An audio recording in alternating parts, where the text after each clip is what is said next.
नमस्कार. मी सीमा महाजन. मी माधवीताईंची शिष्य आहे आणि मैत्रीण पण आहे. मी आपल्या सर्वांचं स्वागत करते. कालपासून सुरू झालेला आपला कानडी बसण्याचा प्रवास आज काशीपर्यंत त्या नेणार आहेत. आपल्या अमोघ आणि रसाळ वाणीतनं त्या आपल्याला अगदी अलगद घेऊन जाणार आहेत. आपल्याला विचार करायला पण लावणार नाही आहेत आणि आपण त्यांच्याबरोबर जाणार आहोत. निश्चितच आम्ही त्या सर्वाची वाट बघतोय. त्याआधी मी आद्य शंकराचार्यांनी रचलेलं नर्मदाष्टकम म्हणण्याचा प्रयत्न करते.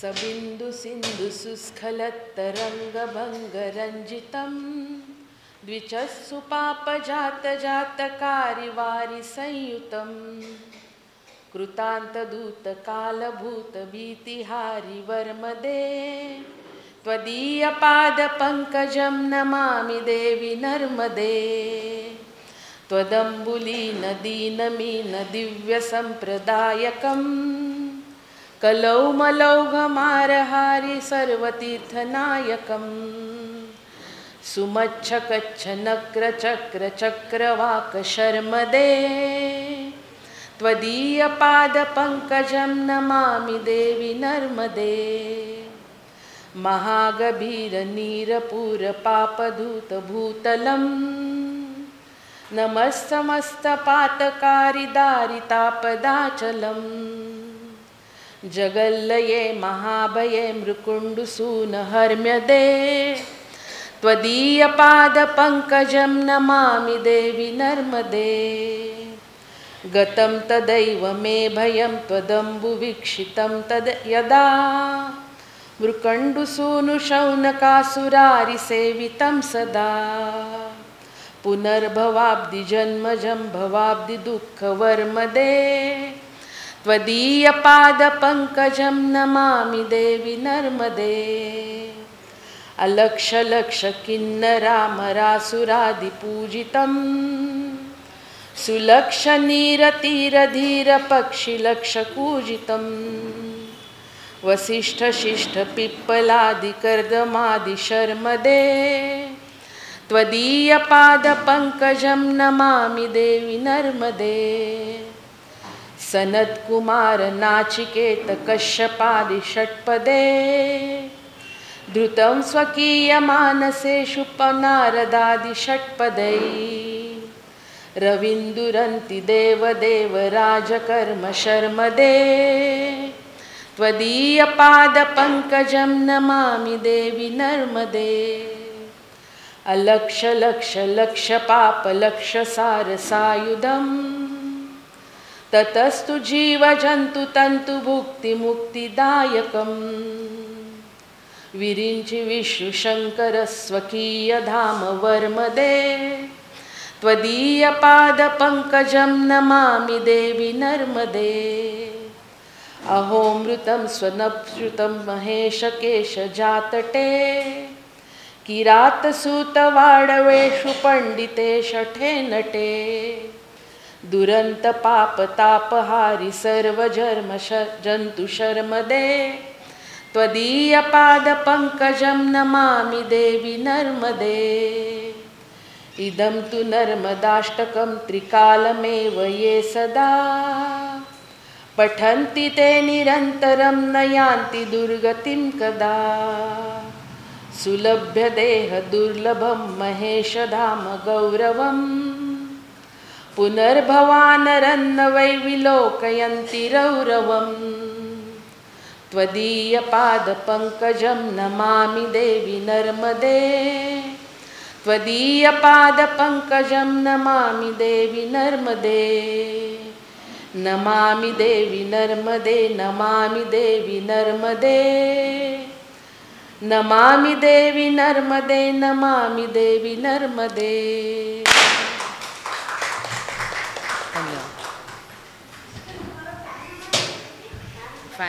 मे देव सर्वकार्येषु सर्वदा अज्ञानतिमिरान्धस्य ज्ञानाञ्जनशलाकया चक्षुरुन्मीलितं येन तस्मै श्री गुरवे नमः। केयूरान् विभूषयन्ति पुरुषं हारान् चन्द्रोज्ज्वलाः, न स्नानन्न विलेपनन्न कुसुमन् नालङ्कृता मूर्धजा। वाण्येकासमलङ्करोति पुरुषं या संस्कृता धार्यते, क्षीयन्ते खलु भूषणानि सततं वाग्भूषणं भूषणम्। सदाशिवसमारम्भां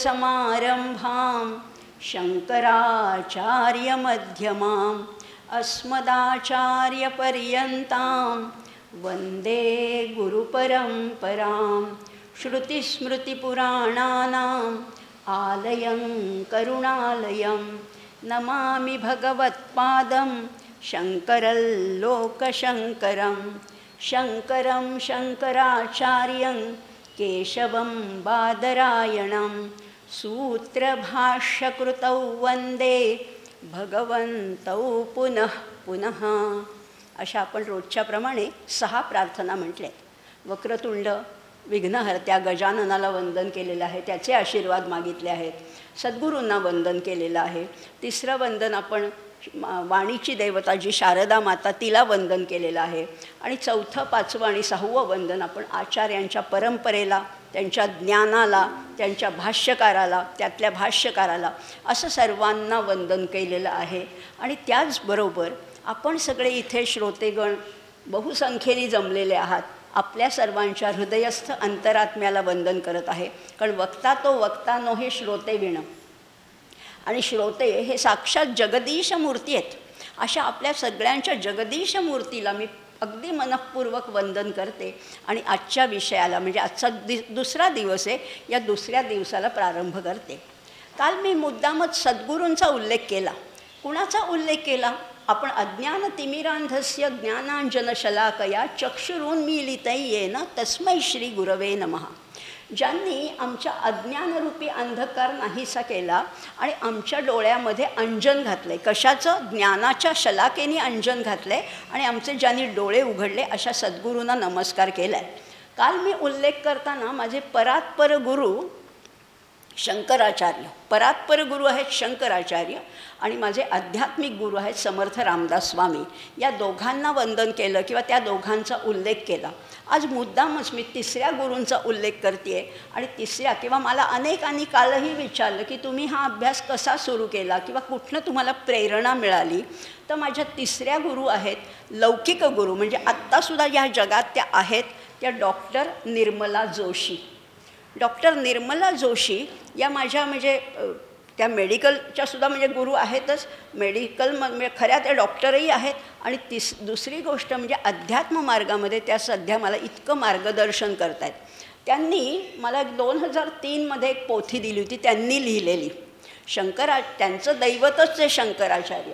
त्यामुळे त्यांनी शंकराचार्यांच्या संपूर्ण चरित्रावर एक साध्या आत्ताच्या मराठीमध्ये एक पोथी लिहिली आहे. आज मी आणली नाही आहे, तर ती पोथी मी उद्या दाखवते तुम्हाला. ती बाजारात मिळत नाही. मात्र त्यांनी ती पोथी दिली आणि ती तशीच माझ्याकडे 12 वर्ष पडून होती. असंच अचानक मी जेव्हा परदेशात माझ्या मुलाकडे जायला निघाले, तेव्हा म्हटलं काहीतरी आपण अभ्यासाला घेऊन जावं. मी ती पोथी घेतली आणि त्यांनी सांगितलं होतं की ही बाहेर मिळत नाही, ही हरवू नकोस, ही कुठे मिसप्लेस झाली तर परत मिळणार नाही. हे माझ्या लक्षात होतं. म्हणून मग मी परदेशात आपल्याला वेळ असतो, मग तिथे गेल्यानंतर सगळी ती पोथी एका वहीमध्ये लिहून काढली व्यवस्थित अध्यायानुसार. 27 अध्यायांची 1200 ओव्यांची ती पोथी आहे. ती सगळी मी लिहून काढली. लिहून काढता काढताच मला ते इतकी त्याच्यातले पैलू उलगडत गेले आचार्यांच्या चरित्राचे. मग मी ते लिहून तर काढलंच, मग पुन्हा ते मी गद्यामध्ये, म्हणजे पद्याचं पुन्हा गद्यामध्ये रूपांतर केलं. माझ्या भाषेमध्ये ती सगळी पोथी पूर्ण लिहून काढली. आणि नंतर त्याचं आता या आपल्या कोरोनाच्या काळामध्ये पुस्तक प्रकाशित केलं, ज्याचं नाव आहे ज्ञानभास्कर. पण आता ह्याच्या आवृत्तीसुद्धा संपलेल्या आहेत. त्यामुळे आत्ता हे पुस्तक फारसं अवेलेबल नाही, अगदी थोड्याच कॉपीज माझ्याकडे. त्यामुळे आत्ता मी देऊ शकत नाही, पण पुढे आपण बघूया. तर असं हे सगळं आचार्यांचं जे मी आत्ता बोलते ते सगळं ह्या पुस्तकात आहे. तर तिथनं माझा अभ्यास सुरू झाला. आणि तिथे मी त्या आचार्यांच्या चरित्राने इतकी भारावून गेले की मला असं वाटलं कधी मी पुण्यात जाते आणि कधी मी ह्याच्याबद्दल बोलते. त्यामुळे 2016पासून आता 7 वर्ष जवळजवळ झाली शेकडो व्याख्यानं शंकराचार्यांवरच झालेली आहेत, शेकडो व्याख्यानं, आणि अनेक श्रोत्यांनी त्याचा लाभ घेतलेला आहे. कारण ते आचार्यांचं चरित्र इतकं दैदिप्यमान आहे, इतकं तेजस्वी आहे, इतकं ओजस्वी आहे, प्रेरणादायी आहे. आणि त्यामुळे आपल्यालाही काल ते आवडलं असं अनेकांनी मला सांगितलं. आजही आपल्याला आता काशीपर्यंत जायचे. काल आपण नर्मदेपर्यंत आलो, आचार्यांच्या बरोबर नर्मदेपर्यंत आलो. जसं मी काल म्हटलं की शंकराचार्य कुठले, असा हा प्रश्नच मुळी अप्रस्तुत आहे. कुठले शंकराचार्य नाही, एकच शंकराचार्य, ते आद्य शंकराचार्य. पण गंमत अशी होते की पूर्वीसुद्धा काही नावं वारंवार यायची ना, त्यामुळे असे शंकराचार्यसुद्धा बरेच होऊन गेले. तेव्हाही आत्ताची जी आहे ती पदवी म्हणून आहे, पण अभिनव शंकर आहे, उज्ज्वल शंकर आहे, मूक शंकर आहे, असे अनेक शंकराचार्य होऊन गेले. आणि त्यांचा कालखंड भिन्न भिन्न असल्यामुळे या शंकराचार्यांच्या जन्मकाळाबद्दल थोडेसे मतभेद आहेत. हे आपण काल बघितलं. तो विषय आपला नाही, आपल्याला फक्त आता आद्य शंकराचार्यांबद्दल बोलायचे. आता हे सगळं बघत असताना कालचा थोडा 5 मिनिटात फक्त आढावा घेते, काल जे कोणी नव्हते त्यांच्यासाठी. कालडी गावामध्ये शिवगुरू आणि विशिष्ठा देवी हे दाम्पत्य होतं आणि त्यांच्या पोटी त्यांना चंद्रमौलीश्वराच्या आशीर्वादाने, त्याच्या कृपेने, त्याचं अनुष्ठान केल्याने एक पुत्ररत्न प्राप्त झाला. त्याचं नाव त्यांनी शंकर ठेवलं. शंकरोती इति शंकरः, शंकराच्या कृपेने झाला म्हणून, किंवा तिथीनुसारसुद्धा ते नाव कसं योग्य हेही आपण पाहिलं. मग हा शंकर अतिशय तेजस्वी होता. बालपणीच त्याची स्मरणशक्ती, त्याची उच्चारणशक्ती किंवा त्याची प्रज्ञा इतकी विकसित झालेली होती की एक 7-8 महिन्याचा मुलगासुद्धा हा बोलायला लागला, शुद्ध वाणीमध्ये बोलायला लागला. अंब शब्द त्यांनी पहिल्यांदा उच्चारला आणि वडील जे शिकवतात इतर छात्रांना तो लगेच आत्मसात करायचा. काही काळाने हेही लक्षात आलं की त्याची स्मरणशक्ती उत्तम आहे, म्हणजे नुसते आजचे शब्द नाही, नुसतं पोपटपंची नाही आहे, तर कालचं, परवाचं, मागच्या महिन्यातलं सगळं लक्षात आहे. असं करत करत ह्या 1.5-2 वर्षाच्या मुलाला श्रीसूक्त काय, पुरुष सूक्त काय, पवमान काय सगळं यायला लागलं. वडिलांना वाटलं आपला वारसा चालवायला हा मुलगा योग्य आहे. खरंच योग्य आहे, पण तरीसुद्धा त्याचे काही नियम असतात. उपनयन झाल्याशिवाय ज्ञानग्रहणाचा सुद्धा खरं तर अधिकार नसतो. आणि म्हणून उपनयनासाठी वडिलांनी त्या मुलाला उपदेश करायला सुरुवात केली. उपदेश म्हणायला नको, संवाद साधायला सुरुवात केली. आणि तो संवाद सुरू झाला. वडील म्हणाले की मला खूप दूर जायचे. किती दूर जायचे तर चिरंतन पद गाठायचे असं वडिलांनी सांगितलं. एक थोडक्यात 4 वाक्यात वडिलांनी त्याला समजावून सांगितलं, पण त्याला सगळं तत्त्व कळलं. तो म्हणाला मला कळलं, आत्मा शाश्वत आहे, आत्मा चिरंतन आहे आणि देह तर नश्वर आहे. रोज ह्यांचा संवाद चालायचा. या पितापुत्राच्या जोडीला दृष्ट लागू नये असं आर्यांबेला वाटलं आणि खरंच दृष्ट लागली. त्या शिवगुरूंचं निधन झालं, पण तरीसुद्धा त्या आर्यांबेने धीर धरला आणि गावकऱ्यांच्या मदतीने त्याचा उपनयन संस्कार अगदी थाटात पण विधिवत केला. उपनयनानंतर हा पद्मनाभ ऋषींकडे शिकण्यासाठी गेला. तिथे आपण कनकधारा स्तोत्रसुद्धा पाहिलं. भिक्षाटन करताना एका दरिद्री ब्राह्मण स्त्रीच्या दारात तो आला असताना आवळ्याचा पाऊस कसा पडला किंवा त्यांनी त्या महालक्ष्मीची प्रार्थना कशी केली हेही काल आपण पाहिलं. त्या अनेक गोष्टी तिथे घडल्या. तिथून तो परत घरी आला. 2 वर्ष अध्ययन करून घरी आला. आईला वाटत होतं ह्याचा विवाह करावा, पण ह्याला वाटत होतं मला संन्यास घेऊन भारत भ्रमण करायचे, देशाटन करायचं आणि वैदिक धर्माचा प्रसार करायचा आहे. आणि हे परस्पर विरोधी मतं होती, पण तरीसुद्धा काळ धावून आला. त्या मगरीने त्याचा पाय पकडला. पूर्णा नदीच्या पात्रात पोहत असताना मगरीने त्याचा पाय पकडला आणि तेव्हा काळच धावून आला. आणि तेव्हा त्यांनी आईची प्रार्थना केली, विनवणी केली आणि आईने संन्यासासाठी संमती दिली. संन्यास घेण्यासाठी हा निघाला एकटा निघाला आहे. कुठनं? कालडीपासनं. कुठे जायचं आहे माहिती नाही आहे, कुणाकडे जायचं एवढंच माहिती होतं, कारण पद्मनाभ ऋषींकडनं त्यांनी अनेक वेळेला गोविंदाचार्यांचं नाव ऐकलं होतं. मग आपल्या सगळ्या प्रश्नांची उत्तरं गोविंद यतीच देतील हे त्याला खात्री होती. आणि म्हणून उत्तराच्या अपेक्षेने तो उत्तर दिशेकडे निघाला. उत्तराच्या अपेक्षेने निघालाय कुठे? उत्तर दिशेकडे. दक्षिणेकडनं निघालाय हा नर्मदेपर्यंत. मार्ग माहिती नाही आहे, पण ह्या मार्ग माहिती नसला तरी ध्येय निश्चित होतं. आपलं डेस्टिनेशन नक्की होतं. त्यामुळे तो निघाला आहे. कितीतरी अरण्य पार केली, कितीतरी पर्वत, कितीतरी नद्या पार करत करत करत करत चालला आहे आपला. पण ह्याला कुठेही थकवा नाही, कुठेही शीण नाही, कुठेही कंटाळा नाही आहे. हे कसं शक्य झालं? एवढा लहानसा मुलगा, फक्त डोक्याचं मुंडन केलेलं आहे, हातामध्ये कमंडलू आहे, दुसऱ्या हातामध्ये दंड आहे आणि पायात खडाव आहेत. एवढंच हा निघाला आहे, चाललाय चाललाय चाललाय चाललाय, पण किंचितही थकवा नाही, शीण नाही. हे कसं शक्य झालं? तर त्याला एकच उत्तर आहे. आपण थोडंसं काम करतो आणि थकतो. आपण थकतो, कशामुळे थकतो हे सुद्धा आपण ह्याच्यातनं जाणून घेऊया. की जेव्हा मी करतो असं जेव्हा मला वाटतं तेव्हा थकवा येतो. मी करता ऐसे म्हणसी तेणे तू कष्टी होशी, राम करता ऐसे मानिसी तेणे पावसी विश्राम. सगळं खरं तर रामावर सोपवून द्या. रामावर म्हणा, कृष्णावर म्हणा, तुमचं जे आराध्य दैवत असेल त्याच्यावर सोपवलं तर कुणालाही थकवा येणार नाही. आपण म्हणतो मी एवढं केलं, मी केलं, त्याचाच खरं तर सगळा थकवा आहे. हा थकवा त्याला बिलकुल आला नाही. वाटेमध्ये अनेक लोक त्याला भेटले, अनेक निसर्गाची रूपं पाहिली. हे सगळं करत असताना मी कोण हा विचार मनात होता. आणि प्रत्येक पदक्षेपाबरोबर, प्रत्येक पावलाबरोबर त्याच्या मनामध्ये विचार येत होता, मी कोण आहे? मी चिदानंद रूप आहे. चिदानंद रूप शिवोहम शिवोहम. निघालाय, चाललाय, या दिशेने चाललाय. असं करत करत पोचला, नर्मदेच्या किनाऱ्यापर्यंत पोचला. अमरांतक आश्रम होता गोविंदाचार्यांचा. त्या गोविंदाचार्यांच्या आश्रमात पोचला. शिष्यांनी सांगितलं की आतमध्ये गुरुजी बसलेले आहेत. एक शिलाखंड होता, अंधार होता, तिथे पूर्ण अंधार होता. पण त्याच्यामध्ये एक अतिशय कृशदेह, अतिशय काडीसारखा देह होता. पण चेहऱ्यावर आभा मात्र चैतन्याची होती, ज्ञानाची होती, प्रभा होती. त्यामुळे ती गुहा उजळली होती. हा आत शिरला आणि गुरूंनी डोळे उघडले. दोघांच्या मुखातून एकाच वेळेस शब्द उमटले, ओम नमः शिवाय. ती गुहा प्रकाशमान झाली आणि दोघंही बाहेर आले. तेव्हा गुरुजींनी त्याला सहजच प्रश्न विचारला, तू कोण आहेस? तू आहेस तरी कोण? आणि कुठल्याही मुलाखतीचा पहिला प्रश्न हाच तर असतो ना, तुझं नाव काय? त्यांनी उत्तर काय दिलं? चिदानंद रूप शिवोहम शिवोहम. हे उत्तर ऐकूनच गुरुजी अतिशय प्रसन्न झाले आणि त्यांनी ओळखलं की आपला सर्वोत्तम शिष्य हाच आहे. आणि ह्या सर्वोत्तम शिष्याला आता ज्ञानदान करायचं असं गुरुजीच्या मनात आलं.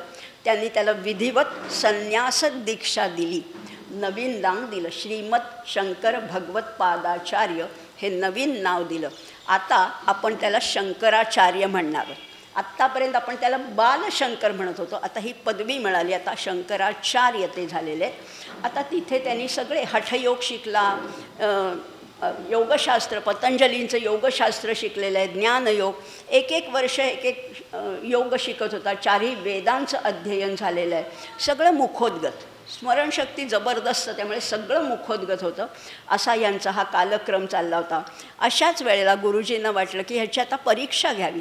आणि काळच धावून येतो. तुम्ही मनामध्ये नुसता संकल्प करा, काळ धावून येतोच. नर्मदेला पूर आला, इतका पूर आला की ते पाणी चढत चढत त्या गुहेपर्यंत आलं.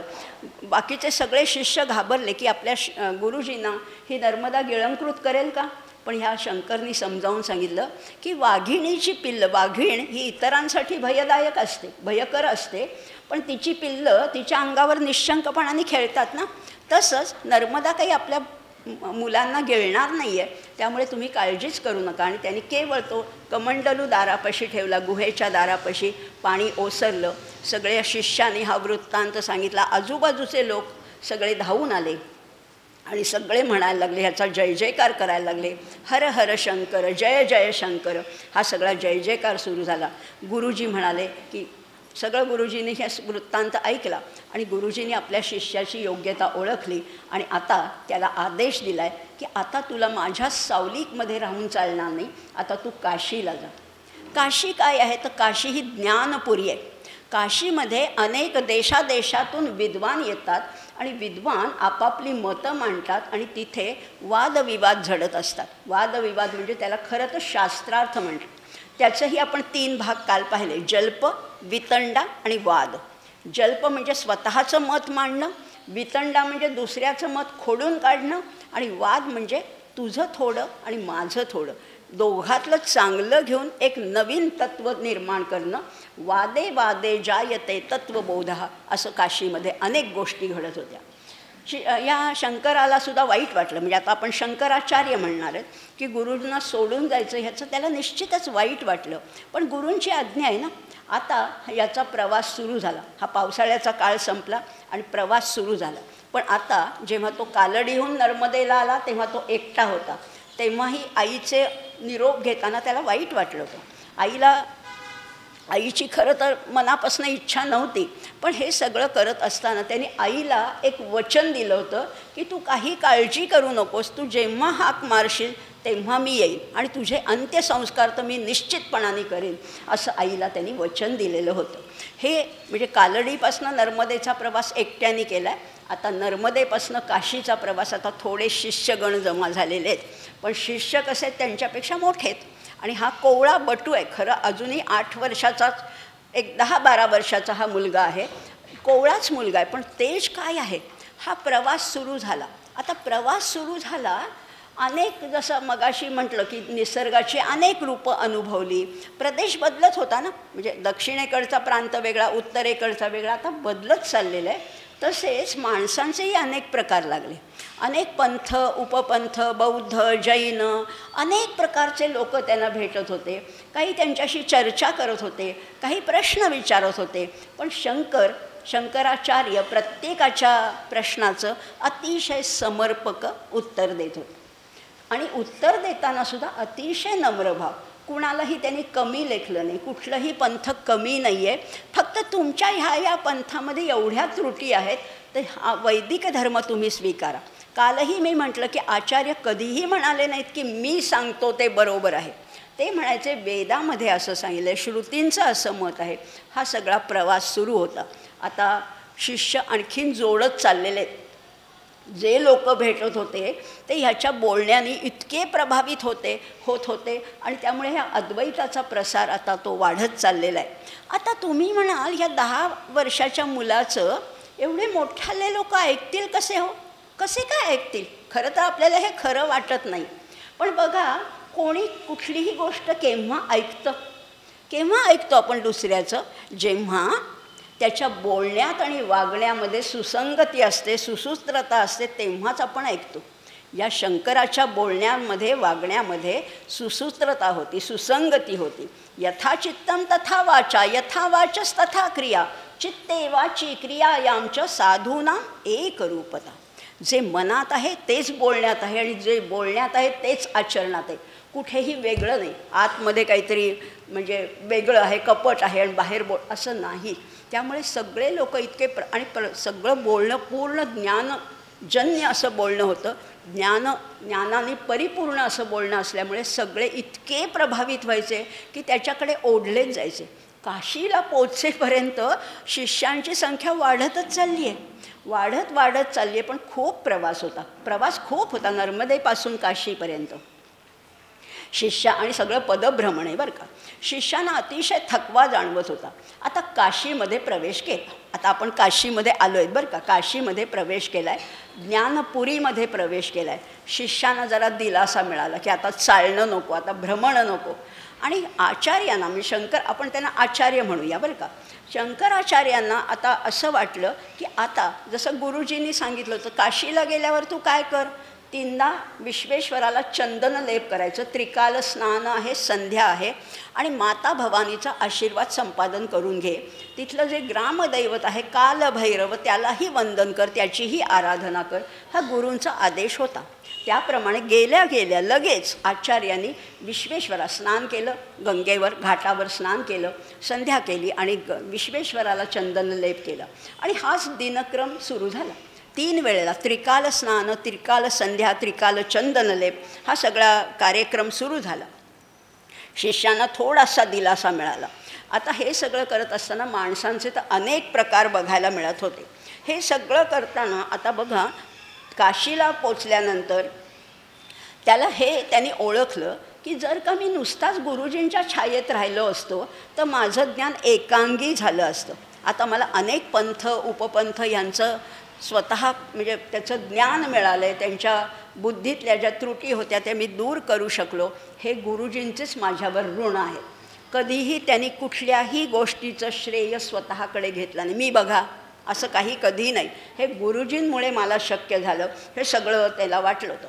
आता काशी हे तर ज्ञानपीठ आहे आणि ह्या शंकराचार्यांना किंचितही आपल्या ध्येयाचं विस्मरण झालेलं नाही आहे की काशीला आलो आहे म्हणून काहीतरी बाकीच्या गोष्टीमध्ये ते कधीही रमले नाहीत. आपल्याला काय करायचं आहे, वेदांताचा प्रसार करायचे, वेदाची सुप्रतिष्ठापना पुन्हा पुन्हा करायची आहे.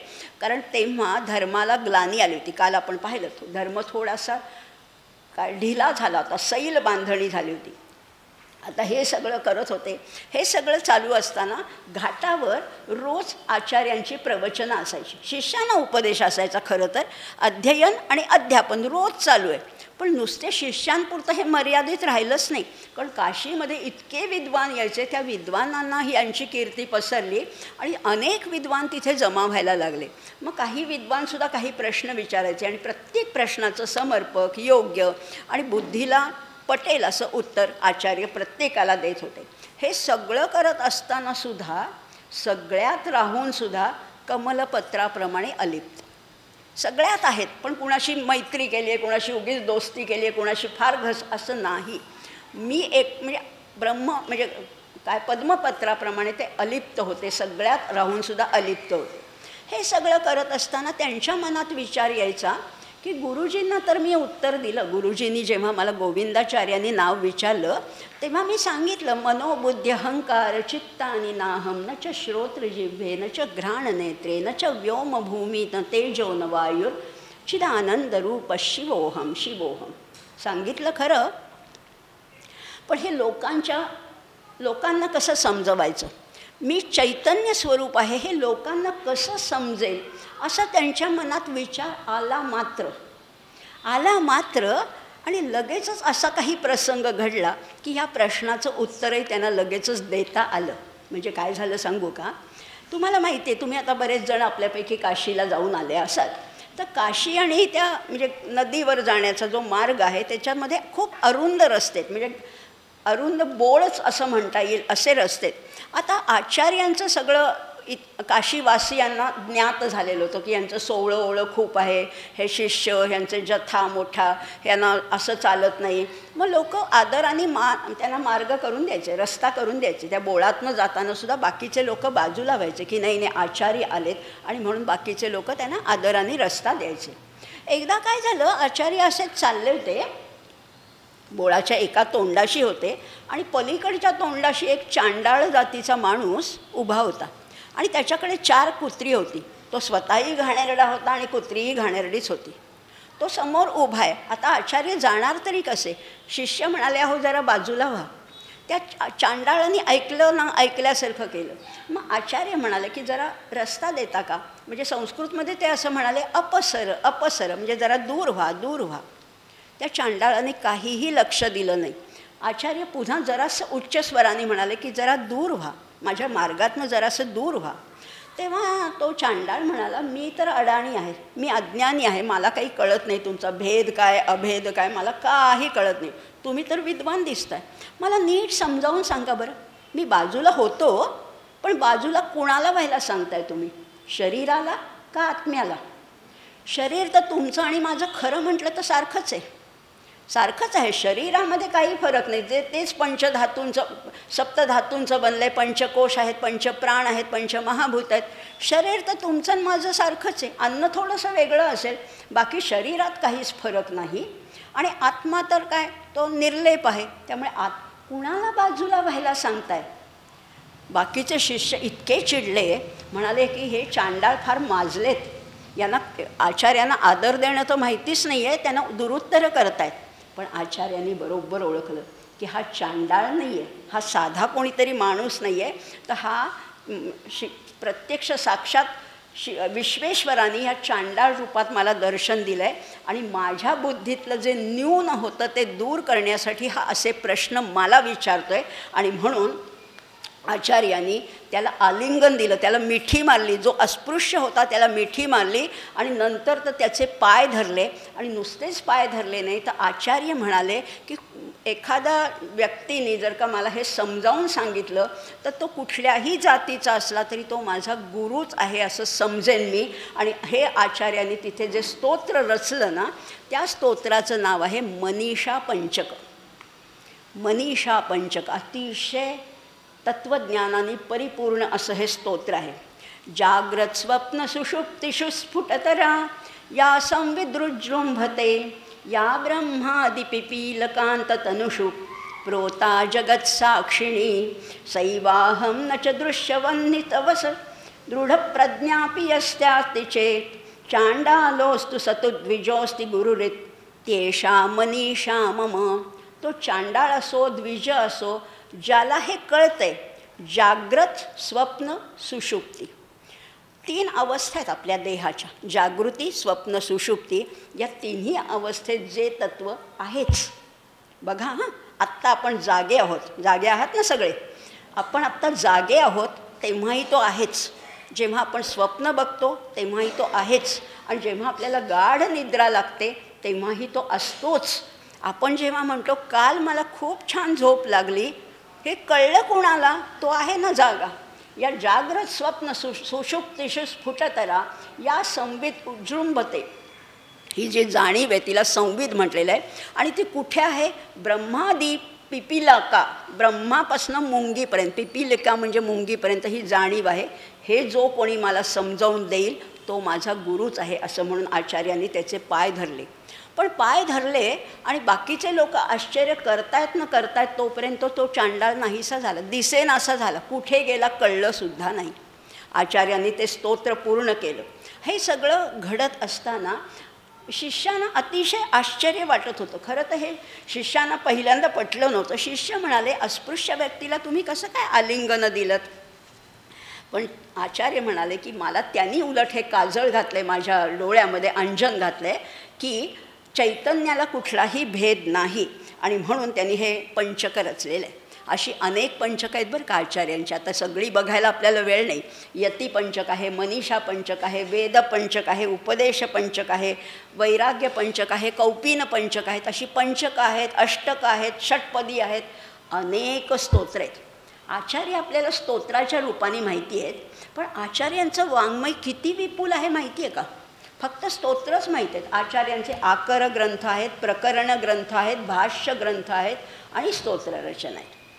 प्रकरण ग्रंथ कुठले आहेत असं विचाराल तर अनेक आहेत. उपदेश सहस्री आहे, विवेक चूडामणी आहे, अपरोक्षानुभूती आहे, वेदांत डिंडीम असा आहे, किंवा काय ब्रह्मसार आहे, ब्रह्मज्ञानावली, तारावली, असे अनेक ग्रंथ आचार्यांचे आहेत. आणि स्तोत्र रचना तर आपल्याला माहितीच आहे.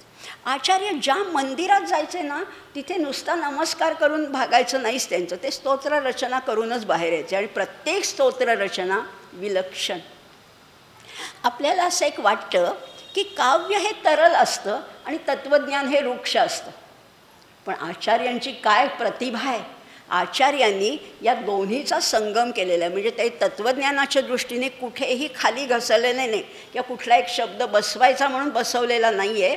प्रत्येक शब्द तिथे चपखल आहे, तत्त्वज्ञानाच्या दृष्टीने पण आहे, त्याच्यामध्ये अनुप्रास आहे, त्याच्यामध्ये गोडवा आहे आणि त्याच्याहीपेक्षा विलक्षण म्हणजे त्याच्यामध्ये बिल्ट इन अशी गेयता आहे, अंगीभूत अशी गेयत आहे. आचार्यांचं स्तोत्र नुसतं तुम्ही म्हणायला लागा की ते आपोआप त्याला गाण्याचं स्वरूपच येतं. तुमचा आवाज चांगला असो नसो, तुम्हाला काय वाद्यांची साथ असो नसो, इतकं सूत्रबद्ध असं त्यांचं स्तोत्र आहे.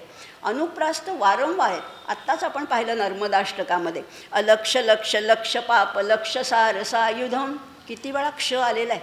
अवघड अक्षर आहे पण आणि उगीच घातलं नाही आहे. अलक्ष प्रत्येक लक्षाचा अर्थ वेगळा आहे. अशी आचार्यांची एक वैशिष्ट्यपूर्ण रचना आहे. आणि हे आचार्यांनी ओळखलं की अस्पृश्यता ही माणसाला माणसापासून दूर करणारी रूढी आहे, ती कमी झालीच पाहिजे. आणि म्हणून त्या अमंगल वेशामध्ये त्या चांडाळांनी दर्शन दिलं. असाच हा सगळा कालक्रम चाललेला होता. गंगेवर नित्यस्नान आहे, संध्या आहे, आचार्यांचे शिष्य आहेत. कधी कधी आचार्य एकटेच जायचे पहाटे, कधी कधी शिष्यगण बरोबर असायचा. एकदा असेच आचार्य स्नान करून येत होते गंगेवर स्नान केलं आणि त्याच्या पायऱ्या चढून येत होते. इतक्यात एक असं फुलपात्र घरंगळत घरंगळत ठणन ठण ठणन ठण असा आवाज करत त्यांच्या पायाशी येऊन थांबलं. ते म्हणाले कोणाचं आहे? आणि त्याच्या पाठोपाठ एक असा जरा जर्जर वृद्ध माणसाचा ध्वनी ऐकू येत होता. आणि तो काय करत होता तर तो संस्कृत व्याकरणाचे काही शब्द पाठ करत होता. संस्कृत व्याकरणाचे शब्द तो पाठ करत होता. तेव्हा आचार्यांनी ते फुलपात्र उचललं, ते पंचपात्र उचललं, त्या आवाजाच्या दिशेने ते चालत गेले, त्या पायऱ्या चढून गेले आणि ते म्हणाले की काय करताय तुम्ही? तुम्ही नक्की काय करताय? या खरं आहे तर भज गोविंदम भज गोविंदम गोविंदम भज मूढमते प्राप्ते सन्निहिते मरणे नहीं नहीं रक्षती डुकरूई करणे. काय म्हटले? प्राप्ते सन्निहिते मरणे. आता तो वृद्ध होता, तो 85 वर्षाचा वृद्ध होता आणि आता व्याकरण पाठ करून काय होणार असं आचार्यांचं म्हणणं होतं की आता तुम्ही देवहा देवो देवहा पाठ करून आता कधी पुढे जाणार? आता जेवढा काळ हातात आहे ना तेवढं तुम्ही फक्त गोविंदाचं किंवा नारायणाचं नाव घ्या. भज गोविंदम भज गोविंदम गोविंदम भज मूढमते. मूर्ख नाही म्हणाले बरं का. आचार्यांच्या वाणीमध्ये कधीही कठोर शब्द आलेला नाही. मूढमते याचा अर्थ भ्रमित झालेल्या वृद्धा. भ्रमित झाले, बुद्धी आहे पण ती थोडीशी संभ्रमित झाली आहे, अशा ब्राह्मणाला त्यांनी उपदेश केला की प्राप्ते सन्निहिते मरणे. मरण जवळ आलेले असताना नाही नाही रक्षती डुकरूई करणे. आता डुकरूई म्हणजे व्याकरणाचं त्याच्यातली एक संज्ञा आहे. हे तुझं रक्षण करणार नाही तर तू भज गोविंदम, तू गोविंदाचं नाव घे. आणि एवढंच सांगून थांबले नाहीत आचार्य. काय सुंदर स्तोत्र आहे चर्पट पंजरिका. चर्पट पंजरिका त्याच्यात त्यांनी सगळं जीवनाचं तत्त्वज्ञानच सांगितलं आहे. दिनयामिन्यौ सायं प्रातः शिशिरवसन्तौ पुनरायातः काल क्रीडति गच्छति आयुः तदपि न मुंचति आशावायु. सगळं दिवसामागून दिवस येतात, शिशिर येतोय, वसंत ऋतू, ऋतू मागून ऋतू जात आहेत, पण शेवटी काय होतं ते आशा काही सुटत नाही माणसाची, हे त्याला सांगितले. आणि याच स्तोत्रामध्ये जे सगळ्यांना लोकप्रिय माहिती आहे सगळ्यांना, पुनरपि जननम पुनरपि मरणम पुनरपि जननी जठरे शयनम इह संसारे बहुदुस्तारे कृपया पारे पाही मुरारे. हे पुन्हा पुन्हा जन्ममरणाचं चक्र आहे, कुठेतरी तोडायला पाहिजे असंही आचार्यांनी त्याला सांगितलं. मग करायचं काय? उपाय काय आहे? याच्यावर उपाय आहे का? आहे ना. गेयम गीता नाम सहस्रम. काय करावं? गीतेचं नाव घ्या, गीता म्हणा.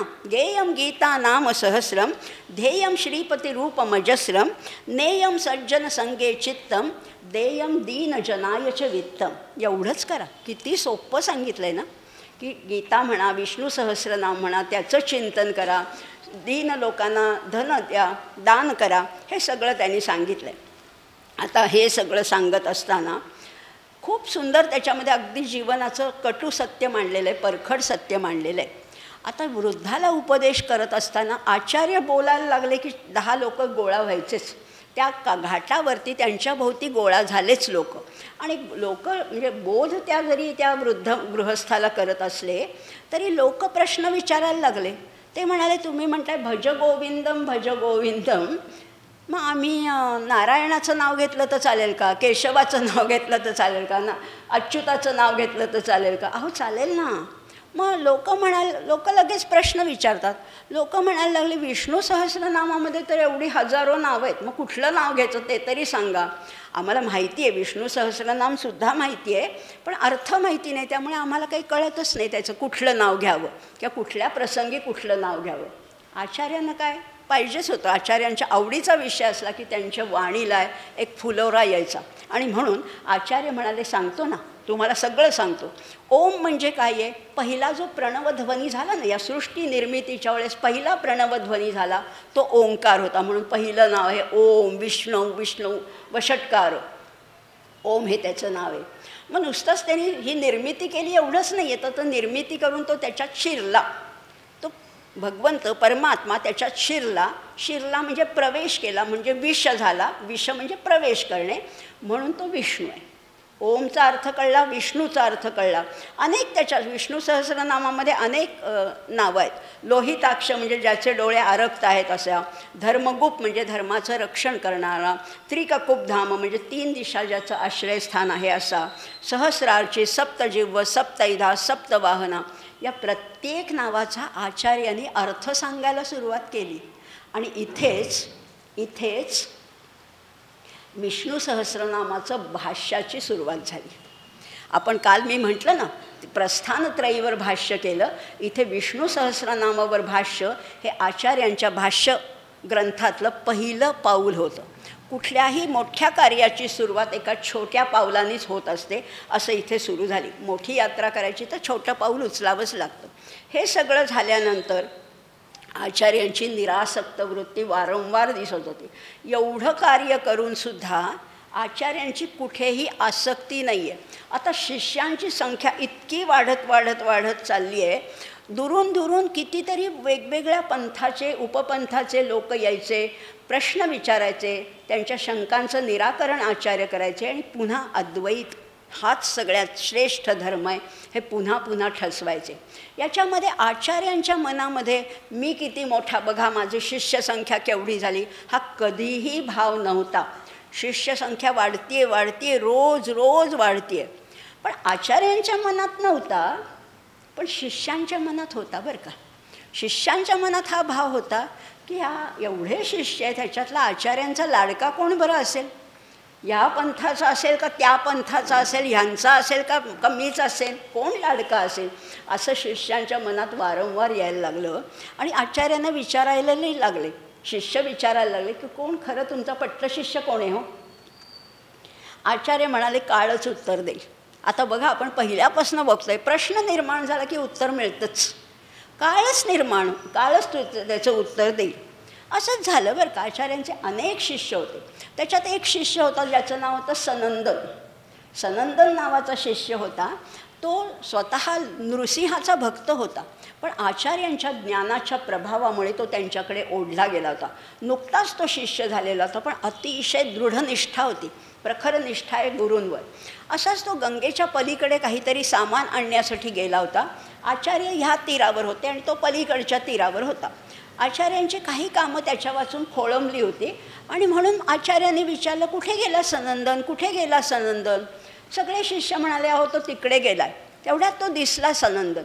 आचार्यांनी हात हलवून त्याला बोलवायला सुरुवात केली, अरे सनंदन ये इकडे. सनंदनला असं झालं की आचार्य माझ्यासाठी थांबलेत आणि मी इकडे काय करतोय. पण तिथे एकही नाव नव्हती. बरं, त्याला पोहता पण येत नव्हतं.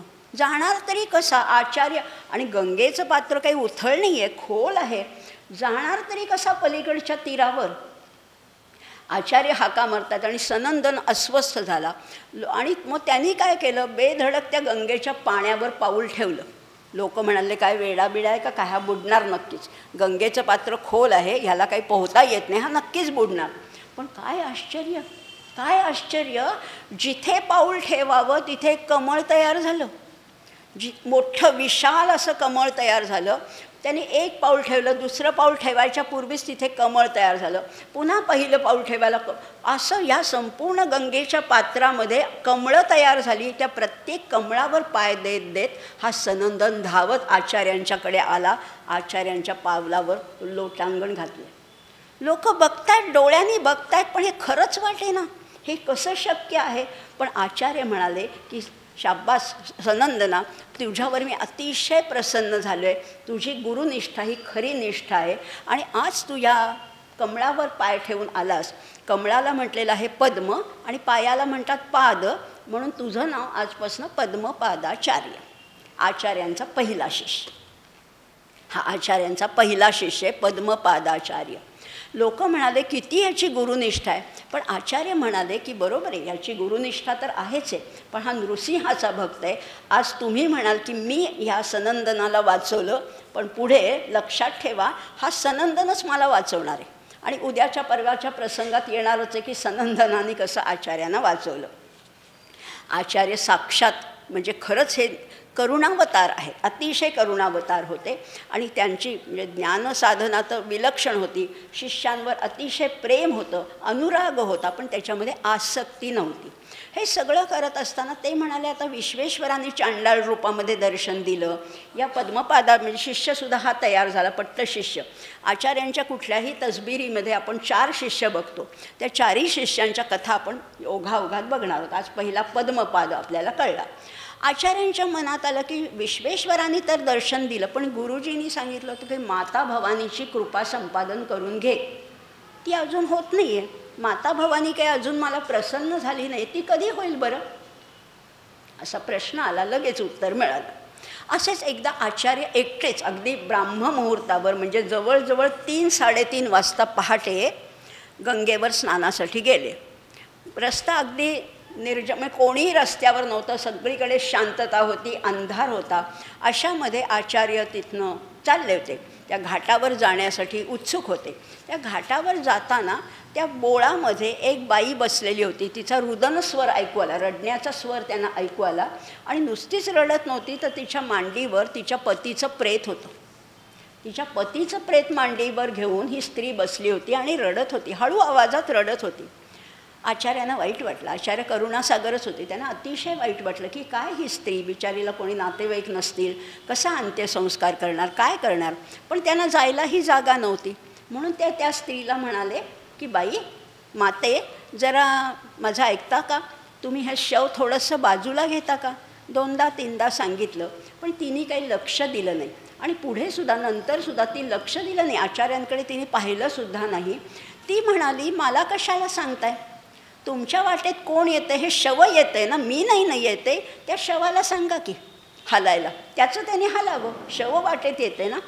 आचार्य म्हणले, बहुतेक हिच्या डोक्यावर परिणाम झाला. आणि खरंच आहे, पतिनिधनानंतर तिचं मतिभ्रमित झाली असेल कदाचित, तिला कळत नाही आहे. आचार्य म्हणाले की जेव्हा तुमचे नातेवाईक येतील तेव्हा तुम्ही अंत्यसंस्कार करा, पण आत्ता थोडंसं बाजूला घ्या. ती म्हणली, मी नाही बाजूला घेणार, तुम्ही त्या शवाला सांगा. आचार्य म्हणाले, अगं शवाला काही ऐकू येईल का, किंवा ते कसं काय आपलं आपण हलेल. तेव्हा ती म्हणाली, मग तुमचं सगळं तत्त्वज्ञान खोटंच म्हणायचं, फोलच म्हणायचं, की ब्रह्मनिरपेक्ष शक्ती असते असं तुम्ही जे तत्त्वज्ञान मांडताय ते सगळं फोलच म्हणायचं. या जर का त्या शवामध्ये शक्ती असेल तर त्याने आपलं आपण हलावं की. आता आचार्यांना कळलं की हे सुद्धा माझ्या बुद्धीतलं जे त्रुटी आहे ते दूर करण्यासाठी ब्रह्मशक्ती निरपेक्ष असेल तर शवानी बाजूला व्हावं. आणि खरंच आहे, या जोड्या आहेत बरं का.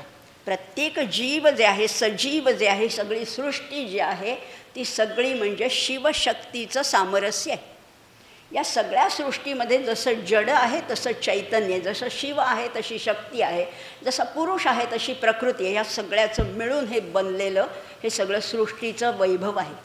हे सगळं आचार्यांना कळलं आणि म्हणून आचार्यांनी त्या मातेला वंदन केलं. आणि वंदन करताना तिचं भवानी अष्टक त्यांनी स्तोत्र तिथल्या तिथे त्यांना स्फुरलं. आणि ते म्हणायला लागले, न तातो न माता न बंधुर न दाता न पुत्रो न पुत्री न भृत्यो न भर्ता न जाया न विद्या न वृत्तिर्ममैव गतिस्त्वं गतिस्त्वं त्वमेका भवानी.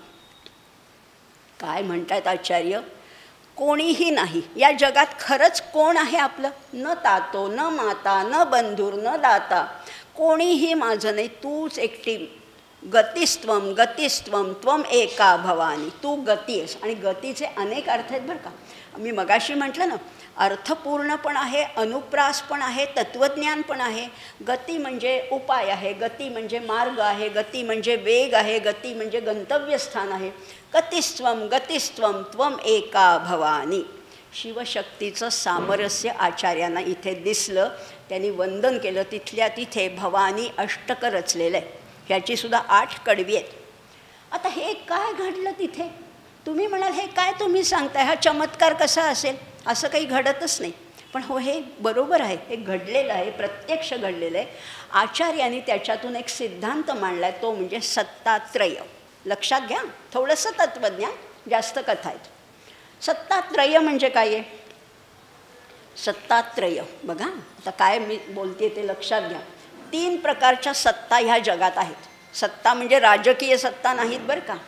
सत म्हणजे अस्तित्व, आपल्या भाषेत सांगायचं झालं तर एक्झिस्टन्स, अस्तित्व, 3 सत्ता आहेत या जगामध्ये. एक आहे पारमार्थिक सत्ता.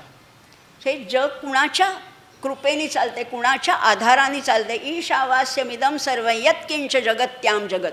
हे सगळं परमेश्वर भरलं आहे, त्याची सत्ता ही पारमार्थिक सत्ता आहे. दुसरी आहे ती व्यावहारिक सत्ता, आपण ज्या आत्ता व्यवहार करतो ही व्यावहारिक सत्ता आहे. आणि तिसरी मात्र एक वेगळी सत्ता आहे, ती आहे प्रातिभासिक सत्ता. भास होतात, आपल्यालाही भास होतात ना. कधी कधी दोरी पडलेली असते अंधारामध्ये आणि आपल्याला वाटतं की अरे बापरे साप आहे का काय. साप बीप नसतो, दोरीच असते. पण त्याला एक सिद्धांत म्हटलेला आहे, रज्जू सर्प सिद्धांत. खरा आहे तो रज्जू आहे, पण आपल्याला वाटतो साप आहे. आपली ही व्यवहारातसुद्धा अशीच फसगत होते. जे वाटतं ते कधी कधी नसतं. इथे सुद्धा नंतर आचार्यांनी त्या मातेला वंदन केलं, ते भवानी अष्टक रचलं, डोळे मिटले आणि डोळे उघडून पाहिले तर काय काही ती बाई स्त्री नाही, शव नाही, सगळा मार्ग मोकळा होता. मग काय चमत्कार घडला का नाही, खरंच घडला का नाही. त्याला हे उत्तर, ही प्रातिभासिक सत्ता आहे. कधी कधी वाळूमध्ये, समुद्रकिनाऱ्यावर वाळूमध्ये शिंपला पडलेला असतो. तो शिंपला इतका चमकत असतो उन्हामध्ये, आपल्याला वाटतं अरे बापरे चांदीचा तुकडा पडला आहे का काय. हा सुद्धा सिद्धांतच आहे, शुक्ती रजत सिद्धांत, रज्जू सर्प सिद्धांत. हा सगळे प्रातिभासिक सत्तेचं स्वरूप आहे. हे सगळं करत असताना आचार्य म्हणाले, आज ह्या मातेनी दर्शन देऊन, ही भवानी माताच होती, ती स्त्री कोणी विधवा स्त्री नव्हती, ती भवानी माताच होती आणि तिने दर्शन दिलेलं आहे. आणि नुसतंच दर्शन दिलं नाही तर माझ्या बुद्धीत ती भवानी प्रगट झाली. बघा आता लक्षात घ्या, त्यांच्या बुद्धीमध्ये ही भवानी प्रगट झाली आणि आपणही त्यांचाच अंश आहोत. आपल्यालासुद्धा कधी कधी ही भवानी आपल्या बुद्धीत स्वप्रगट होते. तुम्ही म्हणाल नाही आम्हाला कधी दर्शन घडलेलं नाही आहे, पण बघा आपण सगळ्या गृहिणी आहोत किंवा कुणी पुरुष असेल स्त्री असेल, प्रत्येकाला या भवानीचं दर्शन कधी ना कधीतरी घडतं. आपल्याला बघा व्यवहारात म्हणा किंवा स्वयंपाकाच्या पदार्थात म्हणा, कधी कधी आपल्याला एखादी कल्पना सुचते की नाही. आईने शिकवली नाही, सासूबाईंकडनं जाणून घेतली नाही, कोणाची पाहिली नाही, मला सुचतं. आणि कधी कधी वाटतं आपण ज्याला क्लिक होणं म्हणतो ते कधी कधी सुचतं. तीच भवानी आहे. बुद्धीमध्ये ही भवानी कधी कधी प्रगट होते. आचार्यांची तर वारंवारच व्हायची, अशी त्यांच्या ह्याच्यात प्रगट झाली. आता काल मी बोलताना म्हटलं होतं की आपण बुद्धीचे 4 स्तर जाणून घेऊया. कुठले 4 स्तर आहेत? 4 स्तर आहेत, बुद्धी, मेधा, प्रज्ञा आणि प्रतिभा. बुद्धी तर सगळ्यांनाच असते, सगळ्यांना बुद्धी आहे. अगदी लहान बाळाला, जन्मलेल्या बाळाला सुद्धा जरा ओलं झालं, जरा भूक लागली की रडतं ना. बुद्धी अगदी मतिमंद मुलाला सुद्धा बुद्धी आहे, कमी जास्त प्रमाणात असेल, बुद्धी प्रत्येकाला आहे. पण ती बुद्धी विशिष्ट क्षेत्रामध्ये जेव्हा असते, एखाद्याला गणितामध्ये आहे, एखाद्याला विज्ञानामध्ये आहे, एखाद्याला कलेमध्ये आहे, जी जेव्हा प्रगत होते तेव्हा तिला मेधा म्हटलेलं आहे. आणि मेधाचा काल अर्थ मी बोलले होते. मेधा म्हणजे नुसतंच पाठ असून उपयोग नाही, ते योग्य वेळेला आठवायला पाहिजे, ही मेधा आहे. बुद्धी, मेधा. आता ती मेधा जेव्हा आणखीन उन्नत होते, आणखीन प्रगत होते, तेव्हा तिला प्रज्ञा म्हटलेलं आहे. प्रज्ञा म्हणजे अतिशय कुशाग्र बुद्धी. आणि त्याच्याही वरचा स्तर आहे तो प्रतिभा. प्रतिभा जी कवींकडे आहे, साधं प्रतिभा हे नुसतं नाही आहे, ही प्रतिभा ही कवींकडे आणि ही अतिशय उच्च दर्जाची आहे बुद्धी. त्यामुळे असे बुद्धीचे 4 स्तर आहे. आपल्याही बुद्धीमध्ये कधी कधी भवानी प्रगट होते, आपल्याला सुचतं, आपल्याला क्लिक होतं. ही सुद्धा एक स्तर आहे. म्हणजे बघा ना, न्यूटनला गुरुत्वाकर्षणाचा सिद्धांत सुचला, आत्तापर्यंत त्यांनी काही पाहिली नव्हती का सफरचंद खाली पडताना? पाहिली होती की, पुष्कळ वेळा पाहिली होती, पण त्याच वेळेला त्याची भवानी प्रगट झाली त्याच्या बुद्धीमध्ये, असंही आहे. आता हे सगळं करत असताना बघा, आता किती आपण प्रसंग पाहिले. चांडाळाचा आहे, पद्मपादाचा आहे, या स्त्रीचा आहे, असे प्रसंग घडत होते. आणि काशीमध्ये तर काय शास्त्रार्थ चालला होता, वेद, अनेक विद्वान येत होते, अनेक पंडित येत होते. त्यामुळे आचार्यांच्या ज्ञानात सुद्धा भर पडत होती आणि त्यांना इतरांच्या ज्ञानातल्या किंवा त्यांच्या वादातल्या, त्यांच्या विचारातल्या त्रुटी दूर करता येत होत्या. आता शिष्यांची संख्या अगणित, अगदी वाढत चाललेली आहे.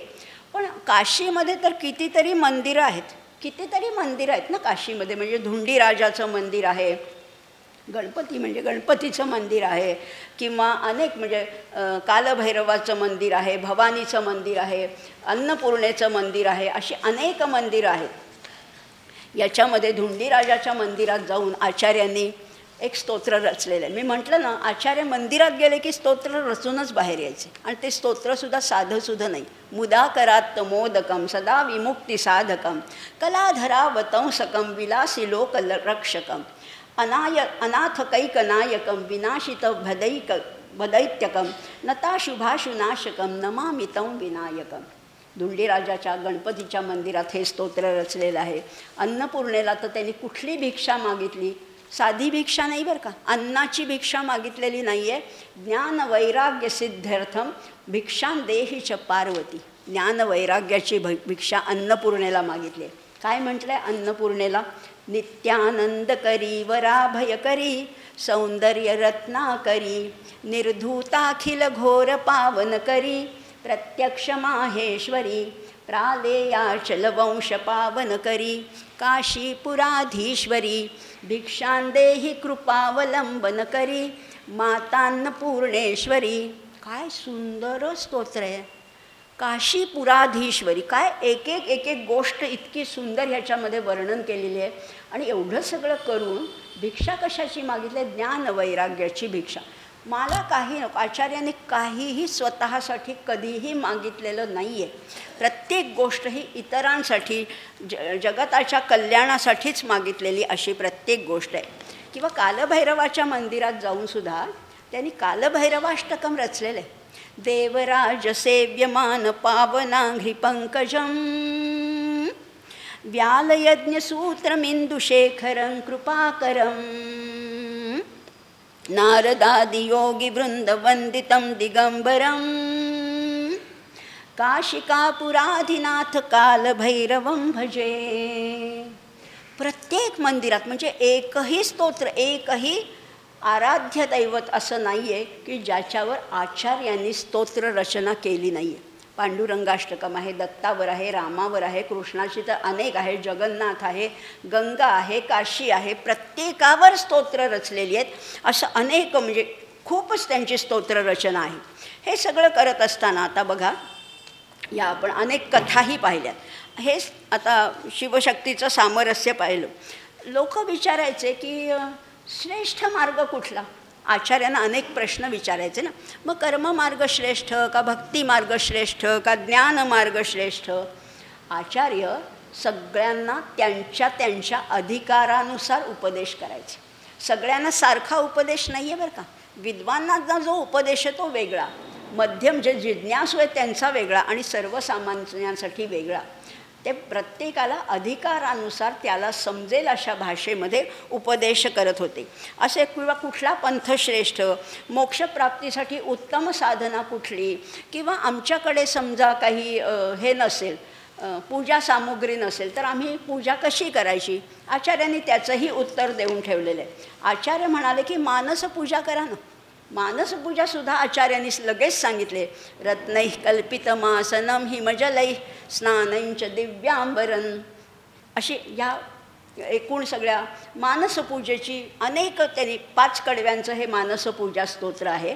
आणि हे सांगतानासुद्धा आचार्यांनी असं सांगितलं आहे की शेवटी काय आहे, सगळ्या ह्या मानसपूजा सांगितली पण शेवटी आचार्य म्हणतात आत्मा त्वं गिरिजामती सहचरा प्राणा शरीरं गृहं पूजा ते विषयोपभोगरचना निद्रा समाधिस्थितिः संचारः पदयोः प्रदक्षिणविधिः स्तोत्राणि सर्वा गिरो यद्यत्कर्म करोमि तत्तदखिलं शंभो तवाराधनं. सगळी मानसपूजा सांगितली, मनाने कल्पायचे. ते षोडशोपचार पूजा मनाने कल्पना करायची, पण ती अतिशय भक्तिभावाने करायची. अशी कल्पना करून त्याची पूजा करा. पण ती तेही करायचं नसेल तर एवढंच मानायचं आत्मात्वम, माझा आत्मा आहे तो तू शिवशंकर, तो तू आत्मा आहे. गिरिजा सहचरी कोण आहे? ती बुद्धी ही गिरिजा आहे. संचार पदयोः प्रदक्षिणविधी, मी जे चालतोय ना, कुठल्याही पायाने जो चालतोय ते सगळी तुझी प्रदक्षिणा आहे असं समज. प्रदक्षिणा म्हटलेलं आहे बरं का, लक्षात. एक एक शब्द इतका गोड आहे ना. संचार पदयोः प्रदक्षिणविधी. आपण प्रदक्षिणा घालतो ना देवळामध्ये. प्रदक्षिणा याचा अर्थ काय आहे? प्रदक्षिणेचा अर्थ काय?